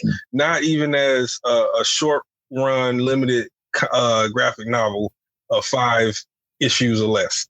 It won't work. Is a 2 hour and some change long skeleton. Yeah, that never has any meat placed on the bone. Exactly. That it's 120 minutes of a thought, and the thought never went from a thought to an idea, from an idea to a concept, from a concept to something much more specific. It just remained a thought. Yeah, like I said, it's just a jumbled mess. And it's almost like, again, if I'm an exec at Netflix and I get this first cut, I'm like, what? Listen, it's one for the meal and one for the real. This is clearly one for the meal. If I would, here's a question to the both of you, and I'll answer as well. If you were an executive at a company and you knowing that Zack Snyder is a hack, but he will still bring eyeballs to whatever content he makes, would you stand on the side of integrity and say, absolutely not, you have no home here? Or would you take whatever he gives you, knowing that, one, it's going to be ass. Two, it is, however bad it is, it's still going to garner eyeballs because there is a segment of society that will watch his films, like it, and gather in numbers to see it. As a business person, which one I work, which one I'm a CEO or exec for. Now Netflix, absolutely, because again, that's streaming numbers for his niche crowd that adds to their pile. You can't hurt it because they're gonna watch it until maybe this might be the breaking point according to Cam's reception. Maybe the Snyder Bros, just haven't gotten to it yet. But yeah, I think yes, I would definitely probably keep. I would probably put limits on budgets for him, and they can really work for it. And that's why I would have greenlit maybe like a 6 limited series or something like that, but not a freaking two. Yeah, a TV movie. A TV movie, or like give them a limited series. You get an hour, you get 4 hours. Break it up however you want, like some shit like that. Give you 4 hours anyway, so you may 100%. Right, so it may as well be a limited TV event. I was gonna say he's gonna give you 4 hours eventually. He's gonna give you 4 hours anyway. Yeah, so you might as well do it because that's essentially what the Justice League was. It was a limited event. I guess you can't call it a TV movie because it was a theatrical. I don't know. I don't want to. And I'm not talking fat just to be talking fat. Like they're going to give him a 4 hour, an extended cut, which will likely be an additional hour of crap that got cut out. Yeah. And in addition to the part 2 that's coming. Jesus. So there's at least 5 more hours of this thing probably coming. Stay motivated, Kings. Stay motivated. But guess what? The next time I'll just be content to listen to that. I don't want to watch that. I have a very strong suggestion that you're not gonna like. What's that? The teaser is already available for Rebel Moon Part 2 Scarface. No way. It is. So I think we should watch it. This just occurred to me. Why don't we, while me and D talk more nonsense about this thing, Cam, if you could cue it up, why don't we just watch it? It's a teaser, so it'll probably be like 10 minutes long if it's a Snyder teaser. He's doing the marketing now too. Oh, it hurts. It hurts. All right, let me pull up this monstrosity. So, well, it's like, for you, the folks that's listening, the people that listen, we have literally pulled this entire 2 hours apart and gave you exactly what that film is, holding no punches. And I wish we were, because honestly, out of order. Completely out of order, but it's still, and even if we had told it in sequence or chronological order as it happened, we had reviewed it scene by scene, it would have made the same amount of sense. And so that's what you're working with him. And when I went into this, I said to myself, I'm not gonna go in and be like instantly trying to hate this thing. I'm gonna allow him to surprise me. I think one of you guys did say that. I can confirm you did say that. Yes. And immediately I regretted it because it was like, okay, here we go. Right off the bat, it's just nothingness. It's like nihilism. If nihilism was a filmmaker. What was the first thing that's terrible. What was the first thing you reacted to? You're like, oh, this is that shit. Oh, the first thing was immediately recognizing that it starts on the farm. And I was like, okay, now I had heard that this thing was derivative, but I didn't think it was so derivative that you just can't even look at it without laughing. Or without just being like, come on, man. Yep. That's so obvious what you're ripping that from. And it's not even half as good. Not even close to it. All right, I got it queued up, fellas. I got it queued up. Okay, hold on. Before we get to it, what was the first thing that you saw that made you go, oh, for the love of God? Slow motion seeds. Same. I was cool with everything that happened right up to the seed. I was like, all right, at the beginning, we're doing some Star Wars shit. Cool, no problem. I'm in. I've already committed this far. Might as well just roll with it. The moment I saw slow motion seeds, I was like, all right, let me get my whiskey. Yeah, it came at a very awkward moment. I'm just it was weird. And so what jumped out at me about that was, aside from the obvious, why is this happening? What jumped out at me was, at least for that shot, the lighting was different. I think he eased up on the sepia 300 filter that he had on everything happening on that planet.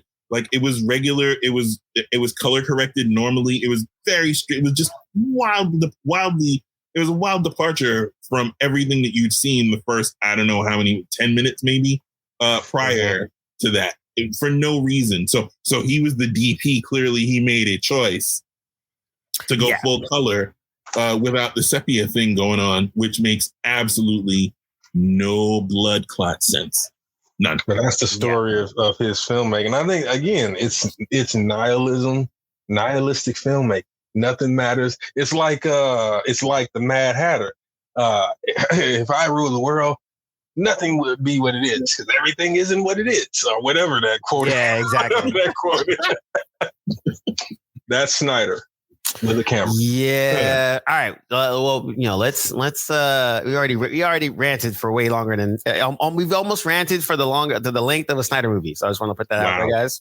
Wow, that's true. Don't do that. Don't do that. All right. So we're gonna watch real quick. Got 2 minutes, and we'll watch Rebel Moon Part 2: The Revenge of the Scargiver.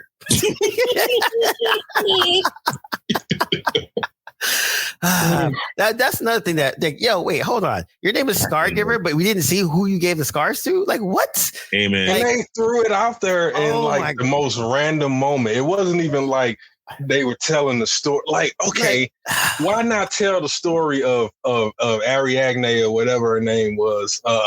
Achilles. Why not tell the legend and shadow the face and all that stuff? Exactly. And show how brutal she was, 100%. And then it's like establish that about her, and then you see the Scargiver, the reason she's called Scargiver. They just threw it out there. Exactly. Like, I'm sorry. Are the two of you requesting sense? Is that what's happening right now? We've already established that we're insane, so we're already demanding a different result. We already know. It is the year of our Lord 2023, and a gun was on the wall, and nobody shot it. And the shit it was annoying. It was annoying. The gun was on the wall the whole time, did not shot. I'm upset. I'm incensed. So there was one little other quirk. Why didn't anyone help the warrior woman when she was fighting? Did they establish that? Like, they just sit there and watch like it was like Gladiator. They're like, yeah, she got. I was waiting on them to place bets. Yeah. Yo, this is your job. We ain't agreed to do this. Yeah, I guess so. Fighting spider people. You crazy. Go ahead, finish up, lady. Yeah. Yeah, so but that's my thing. There was the Scargiver was like the gun, and then they didn't tell you why. Like, she didn't slice nobody. She didn't do what? The Chekhov gun. I'm just saying. It was kind of a Chekhov's gun. Exactly. Okay. But they never fired it. They never fired it. They could have showed a scene of her on different planets giving people scars. Boom, the gun leaves a scar when she fires it at you. Stop it. Anyways, back to what I was going to do. Rebel Moon Part 2: The Revenge of the Scargiver. Let's go. It's 2 minutes. Wow. It's a teaser, and it's 2 I didn't look at the time, but I told you. All right.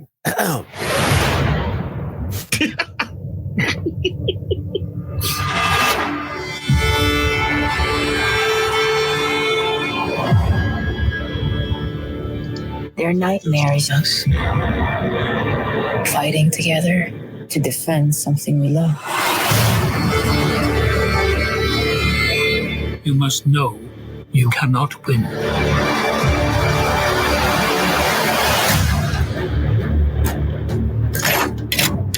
gather every hunting rifle, every knife, every round of ammunition in the village.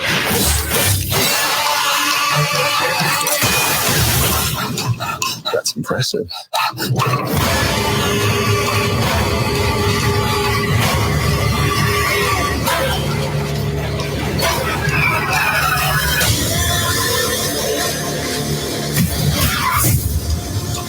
The time has come for all that you love.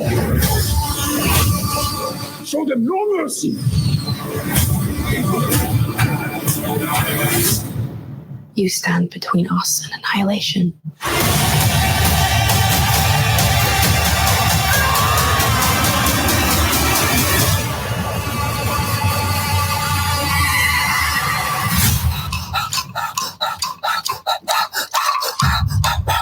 Tell me what we're trying to achieve here. The same thing as the last time we met. I kill you.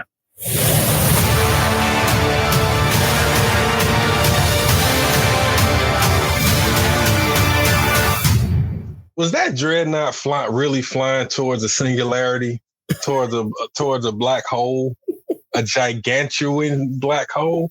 I don't know, but if he's standing there and he's talking to you, and he asks you what you think you're gonna accomplish, and your reply is the same thing I did last time. I'm gonna kill you, but he's standing there alive. And you did not successfully kill him. I almost wanted him to be like, same thing we do every day, Pinky. Right. And why? And how petty is this empire that they are sending so much resources for this one little shit stain moon on the edge of space that they could easily just send one ship and take them out. If they're okay, they send a ship. Oh, they messed us up. Okay, y'all tap the back in line, send another ship. Like it's wild, man. And then we're getting all the backstory for all the stuff that we were just complaining about. And I told you there was going to be a scene. You saw him in his armor. You saw, because I know how this dude thinks. Like, that's at the third hour. Now we're starting to get the Snyder Whisperer. Yeah. And if by chance there's any possibility of you actually any chance that the planet is way too much trouble, you know what? These are some resourceful bastards. There are only a few of them, but they're resourceful. You know what? It's not worth sending all these resources, losing them over and over. So why don't we just blow the planet up? Or let's figure out a different tack. I mean, how hard is it to land somebody in a few people somewhere and take them over from the inside? Like they got like five. No, screw it. Let's go the nuclear option. Let's just destroy the planet. As an example. That's an option too. The Alderaan option is always an option. So I doing the due diligence of looking up the two writers that are his co-writers. Oh, they were writers? Oh yes. Oh, okay. You got to spread the mediocre. You got to spread the mediocre mayo around. You can't just keep it to yourself. Mm-hmm. So one writer, Shay Hatton, his credits include John Wick Chapter 3, Army of the Dead, Army of Thieves, Night Day Shift, John Wick Chapter 4, Rebel Moon 2, and Ballerina. So now I would be curious to see if that person was the only writer on those John Wick. No, he was not. He was not. He was a team of writers. So. One of four, actually. And he probably wasn't the lead writer, probably, most likely. And the other dude, Kurt Johnston, mm-hmm. He was the writer on 300, Act of Valor, 300, Rise of the Empire, Atomic Blonde, and then he took a sizable break. And now he's on Rebel Moon. Well, interesting. Yeah. And that's like a track of only writing mostly commercial Hollywood stuff. Yeah, 100%. All commercial stuff. The second dude actually was tapped to do Lost Legion for Warner Brothers, which if you're not really a Legion's Legion of Superheroes fan, the Lost Legion is actually a cool story. That would have been an interesting thing within the DCU if they ever bring it back. And he also did an early script for Aquaman. So basically all stuff that's not good.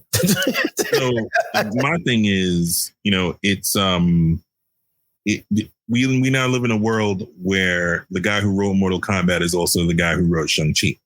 And like those are two radically different movies. I wasn't impressed with the writing of Shang-Chi as much as the direction. I'm not suggesting that it was like, an Oscar-winning script, but it's leaps and bounds better than anything close to what Mortal Kombat was so bad. Yeah, it was just Mortal Kombat might have been a couple steps above, like one step above Rebel Moon. Only in that Mortal Kombat, I think is watchable. Yes, from beginning to end. Yes, I would say that. Rare moment. I vehemently disagree. It's watchable. I was like, I'm saying if you don't, good and not good, but yeah, I would say I watched it and like, the main character, which really sucks because that dude that played him, he was the runner up for Iron Fist. I remember. He was a runner up. He ended up being like been cast some shit or something. I think if he would have gotten cast, it would not have saved this show, but it would have made it a little bit better because at least he's a martial artist. Right. I would say Mortal Kombat, his role was super wooden and kind of just whatever's, but it was fun to see how they brought to life everything else around it. You say that like the Iron Fist actor was not a proficient martial artist. That was the highest order. Sorry. Yes, there you go. Bite your tongue. I mean, it also wasn't 2 hours though. Like that's why I said it was a watchable romp of a could have been different if you're a Mortal Kombat fan, but if you're going in cold and you're just watching a movie about, warriors with superpowers fighting each other, it's passable. This, I don't even see a reason to watch this again. Yeah. You're right. That's a very good point. Like, I would not watch this again, even if, and we watched it specifically for the pod, for our listeners out there, saying only for the bloody pod. Only for it.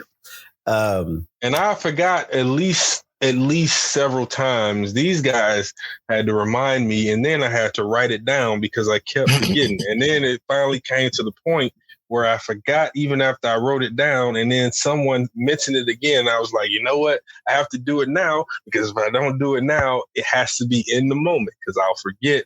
That's just how far out of mind I was trying to put this movie. And I was hoping to be pleasantly surprised.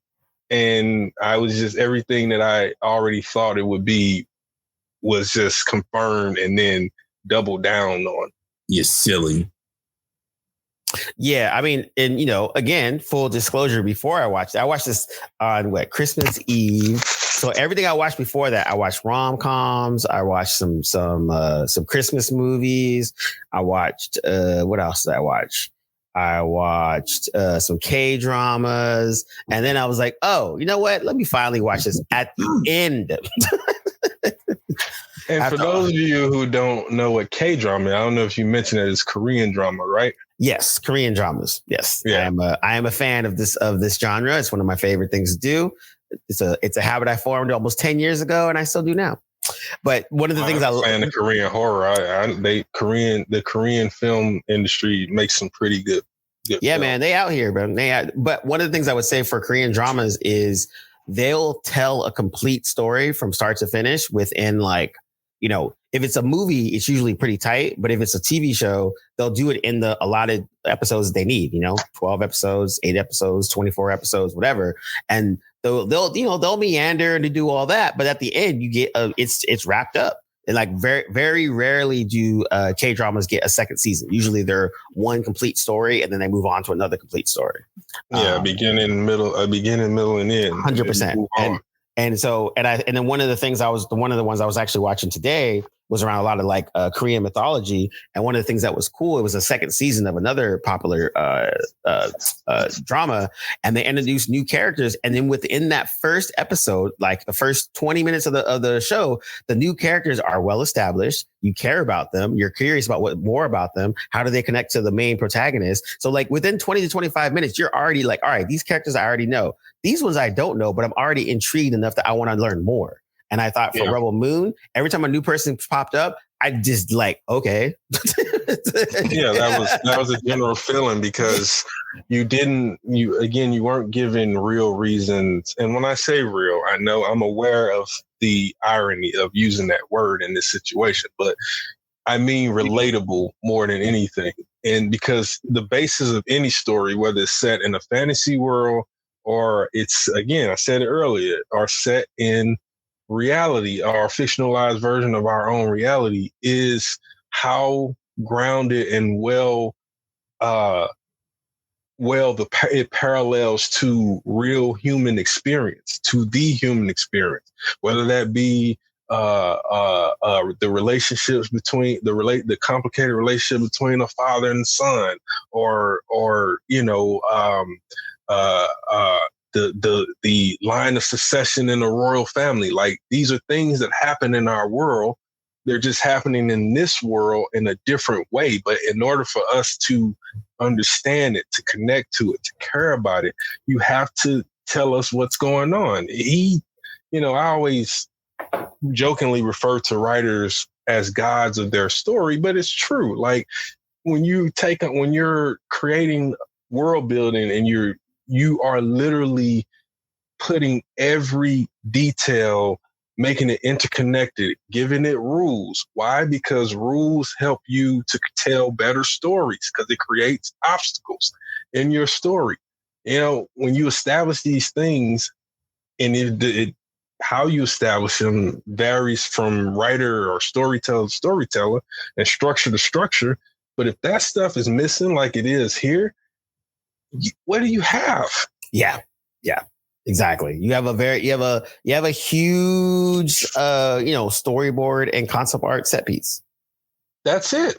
That's basically what you have for 2 hours with some good looking actors on screen who, in other stuff, and I'll stop messing with Ray Fisher, and other stuff are way better than the way they're used here. And again, just to not mess with Ray Fisher, I was disappointed that was the best role that Zack Snyder had for him. Yeah. In spite of all of that stuff, that was the best role and the best thing he could do. And he dies in that first part. Now, clearly, he's also going to be in the second part, because they'll probably be showing lots of flashbacks. That's probably how he sold him on it. But this is it's the same thing for all the characters. They're completely hollowed out. They're just there, and they're archetypes or caricatures of well-known science fiction tropes, or a combination of them. Yeah, no, 100%. And it's just like, and I think that, like, say for instance, Ray Fish could have been swapped out for any of the supporting cast, any of them at any time. Like, he could have been the, Prince Tarzan, or he could have been the general, or he could be like, there didn't really need to be like, if they were going to have him be that role as the Commander Blood Axe or whatever, they didn't have to kill him. He could just join the group, and then there you go. Like, there was nothing of his quote unquote sacrifice that added to the story. It was just like, he just went over here, he killed this dude, he got himself killed. Oh man, so now we have this random ballhead chick that's gonna run with this now. Like, wait, what? But it's just every decision that they made them look a little bit, for lack of a better, obtuse. Let's just say that, because it doesn't make sense that he would sacrifice himself for that moment. Why? Because, okay, I get you're upset. You just saw your warriors gunned down without a shot. That's not a warrior's death. That's like, them being slaughtered. I get that mentality, but also, and this is where the hollowness of the characterization is. because is this guy who's been the commander of this rebellion for fighting for who knows how the fuck long, can't put things in bigger picture moments in the heat of battle? Like, you're important. Exactly. You're a general. So why would the general do that action? That was the other thing I was wondering. For that reason, if there is no other, nothing else, and that's the only way you can land a blow to the enemy and give the rest of your team a shot at something, okay, yeah, you go for it, because there's no other way, and that sacrifice will lead to something. But that didn't lead to anything but the ship. For whatever reason, that was the main control that that allowed the ship to pivot on the starboard side and crash into the platform. Don't ask questions. I guess not. I know, right? The laws of anything don't matter in this situation. Yeah, and I think, again, going back to Josh's earlier point, you're right. I think as an exec, you're like, okay, I know that this dude has a following. I know that people like it. He's already shown us success with Army of the Dead and its sequel, Army of Thieves. I think that's what it was, some shit like that. Oh yeah. So I see. That. Yeah. So I see that, like, by greenlighting this and letting him play in a world and just like trusting the process, quote unquote, they're kind of rolling with it. So they're like, you know what? We're in it for 2 pictures and let's see what he does. The first one was lackluster. Maybe he brings it home in the second one. I'm not saying he will, but that is the thinking in terms of greenlighting all of this with the budget of it and all that kind of stuff. I can see that. And they have a lot more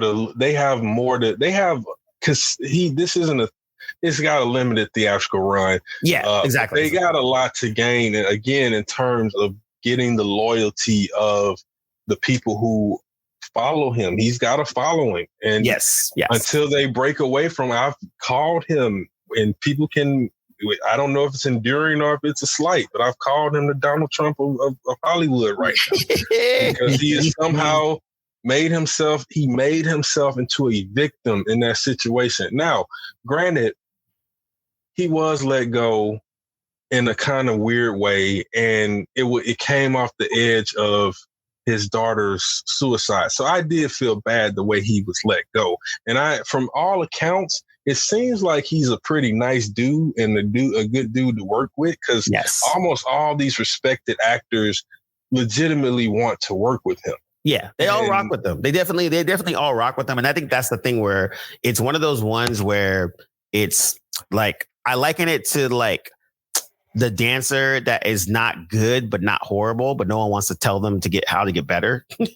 Because they're the nicest person in the world. Yeah, exactly. Like, so you're like, I like you, the person, but your creative craft is shit, basically. Yeah, but I can't bring myself to crush you that way, because, again, you're just like the nicest person in the room, especially in the business like the motion picture industry, where you're having a lot of just media in general, where there's not a lot of you. You have to you kind of go off of your working relationships from the past, right? So like the fact that more people want to work with him and his creative sucks, but people really don't like working with James Cameron, and his stuff usually is like the most celebrated. You know what I mean? So 100%. or like a Whedon's a great example too, right? So or like Whedon. Like the Nevers to me was a really good show. Like it surprised me. I didn't really surprise me too much, because I generally enjoy Whedon's like work, but I enjoyed it. But also, Whedon's an asshole. So it's one of those two things that we can put into our head at the same time. And I think Zack Snyder has that, where it's like, he's actually not an asshole. He's actually a pretty cool dude from all accounts, but his work is shit. Yeah. I mean, no one's like, nah, man, this shit ain't cool, bro.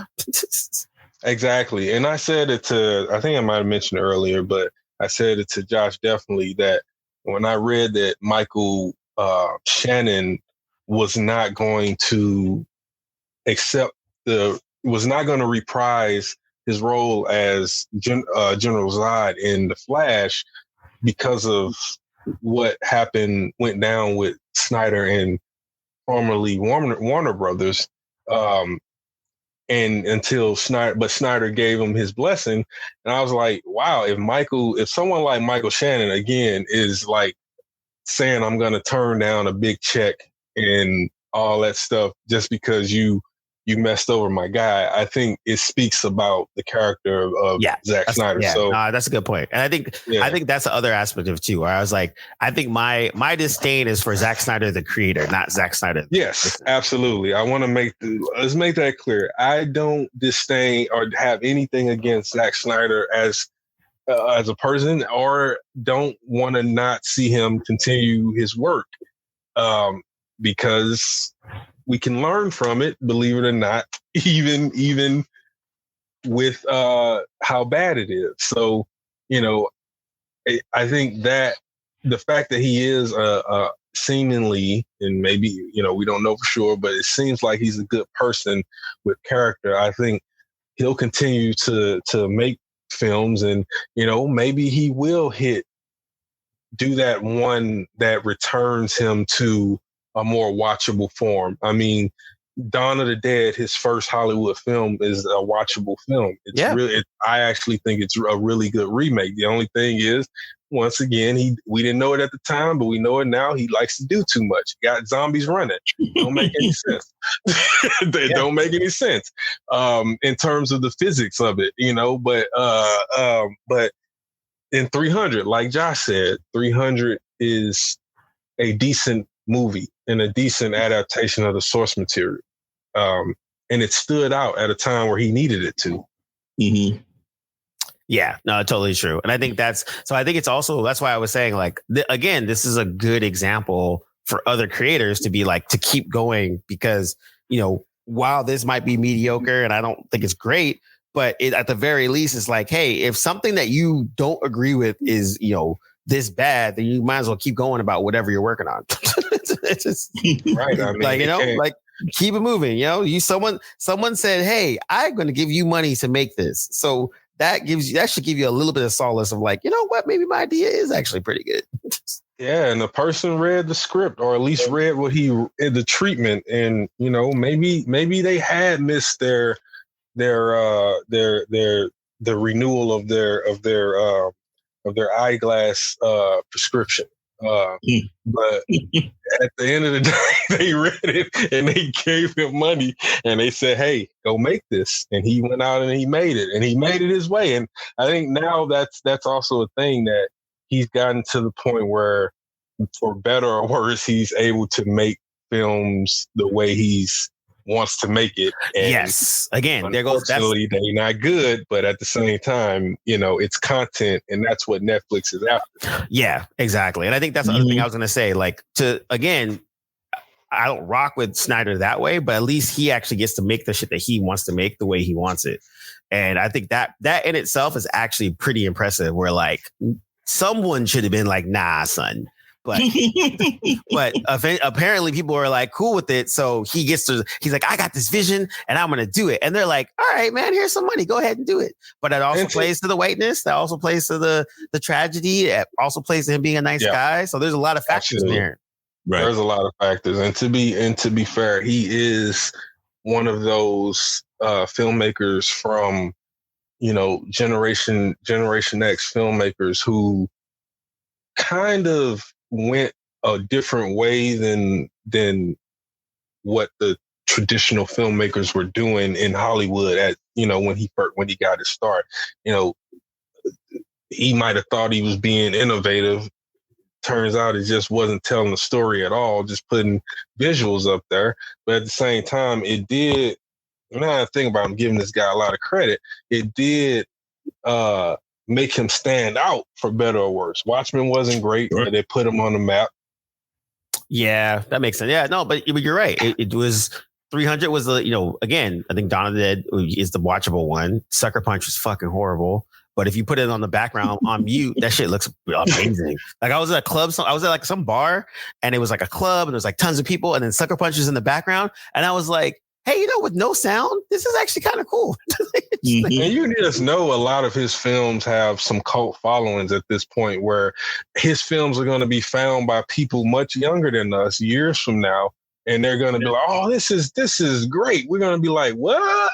But it's the same way that we find movies from the 80s and the 70s and before that people that we knew that from the generation is like, "Oh, that wasn't that great," but we're just like, "Oh, I think it's amazing." It's just like Well, I think some of his films will find new life 100 years from now. Yeah, or even sooner. 100 years from now, a century from now, and in that point, it'll be a miracle if humanity is even still around. So hopefully. What's it called? The oh crap, I gotta look it up now. But there's a show with Daniel Radcliffe. That's what it is. Miracle Workers.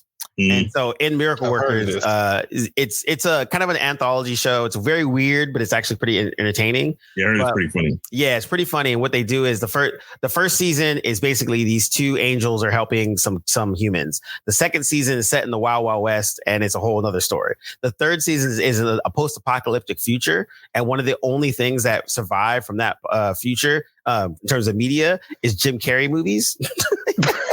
And so they do like a play based off of Ace Ventura: Pet Detective. That is hilarious. And so but again, it's like I could definitely see that. Oh, that's what it was. The second season was based off of Oregon Trail, which is a whole nother hilarious thing. But yeah, very funny, dark humor. But yeah, that's what it reminded me of in terms of. I mean, in post-apocalyptic, all of a sudden it's just going to be nothing but Zack Snyder movies. Oh god! Oh, that's the idiocracy come to prophesy, come to life.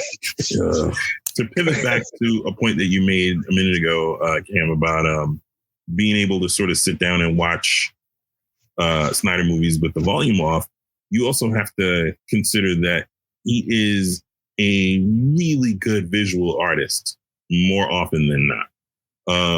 And so in that way, in the tradition of, say, a George Lucas, who actually does know how to write, despite a lot of guff that he gets for, sometimes having elementary school dialogue in his stuff.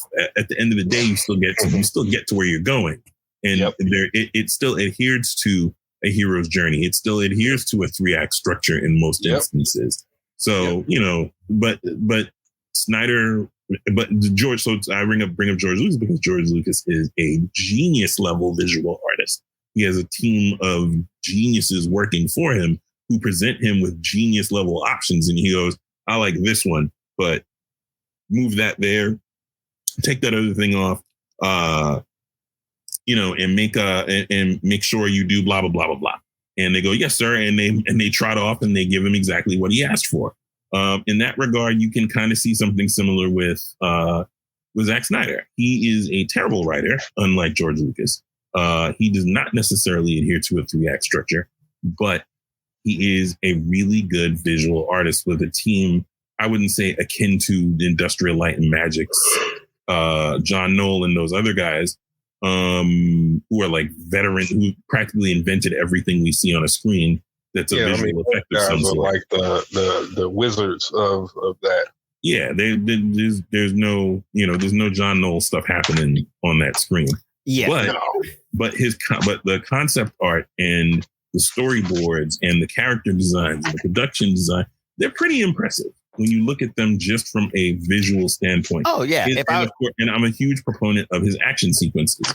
You can say but not in this. So I'm just going to be clear, not in Rebel Moon and a lot of the other stuff. Oh no, yes, but Rebel Moon was the one I was very surprised of and that's what made me think that maybe Netflix didn't give him an all-out budget like that.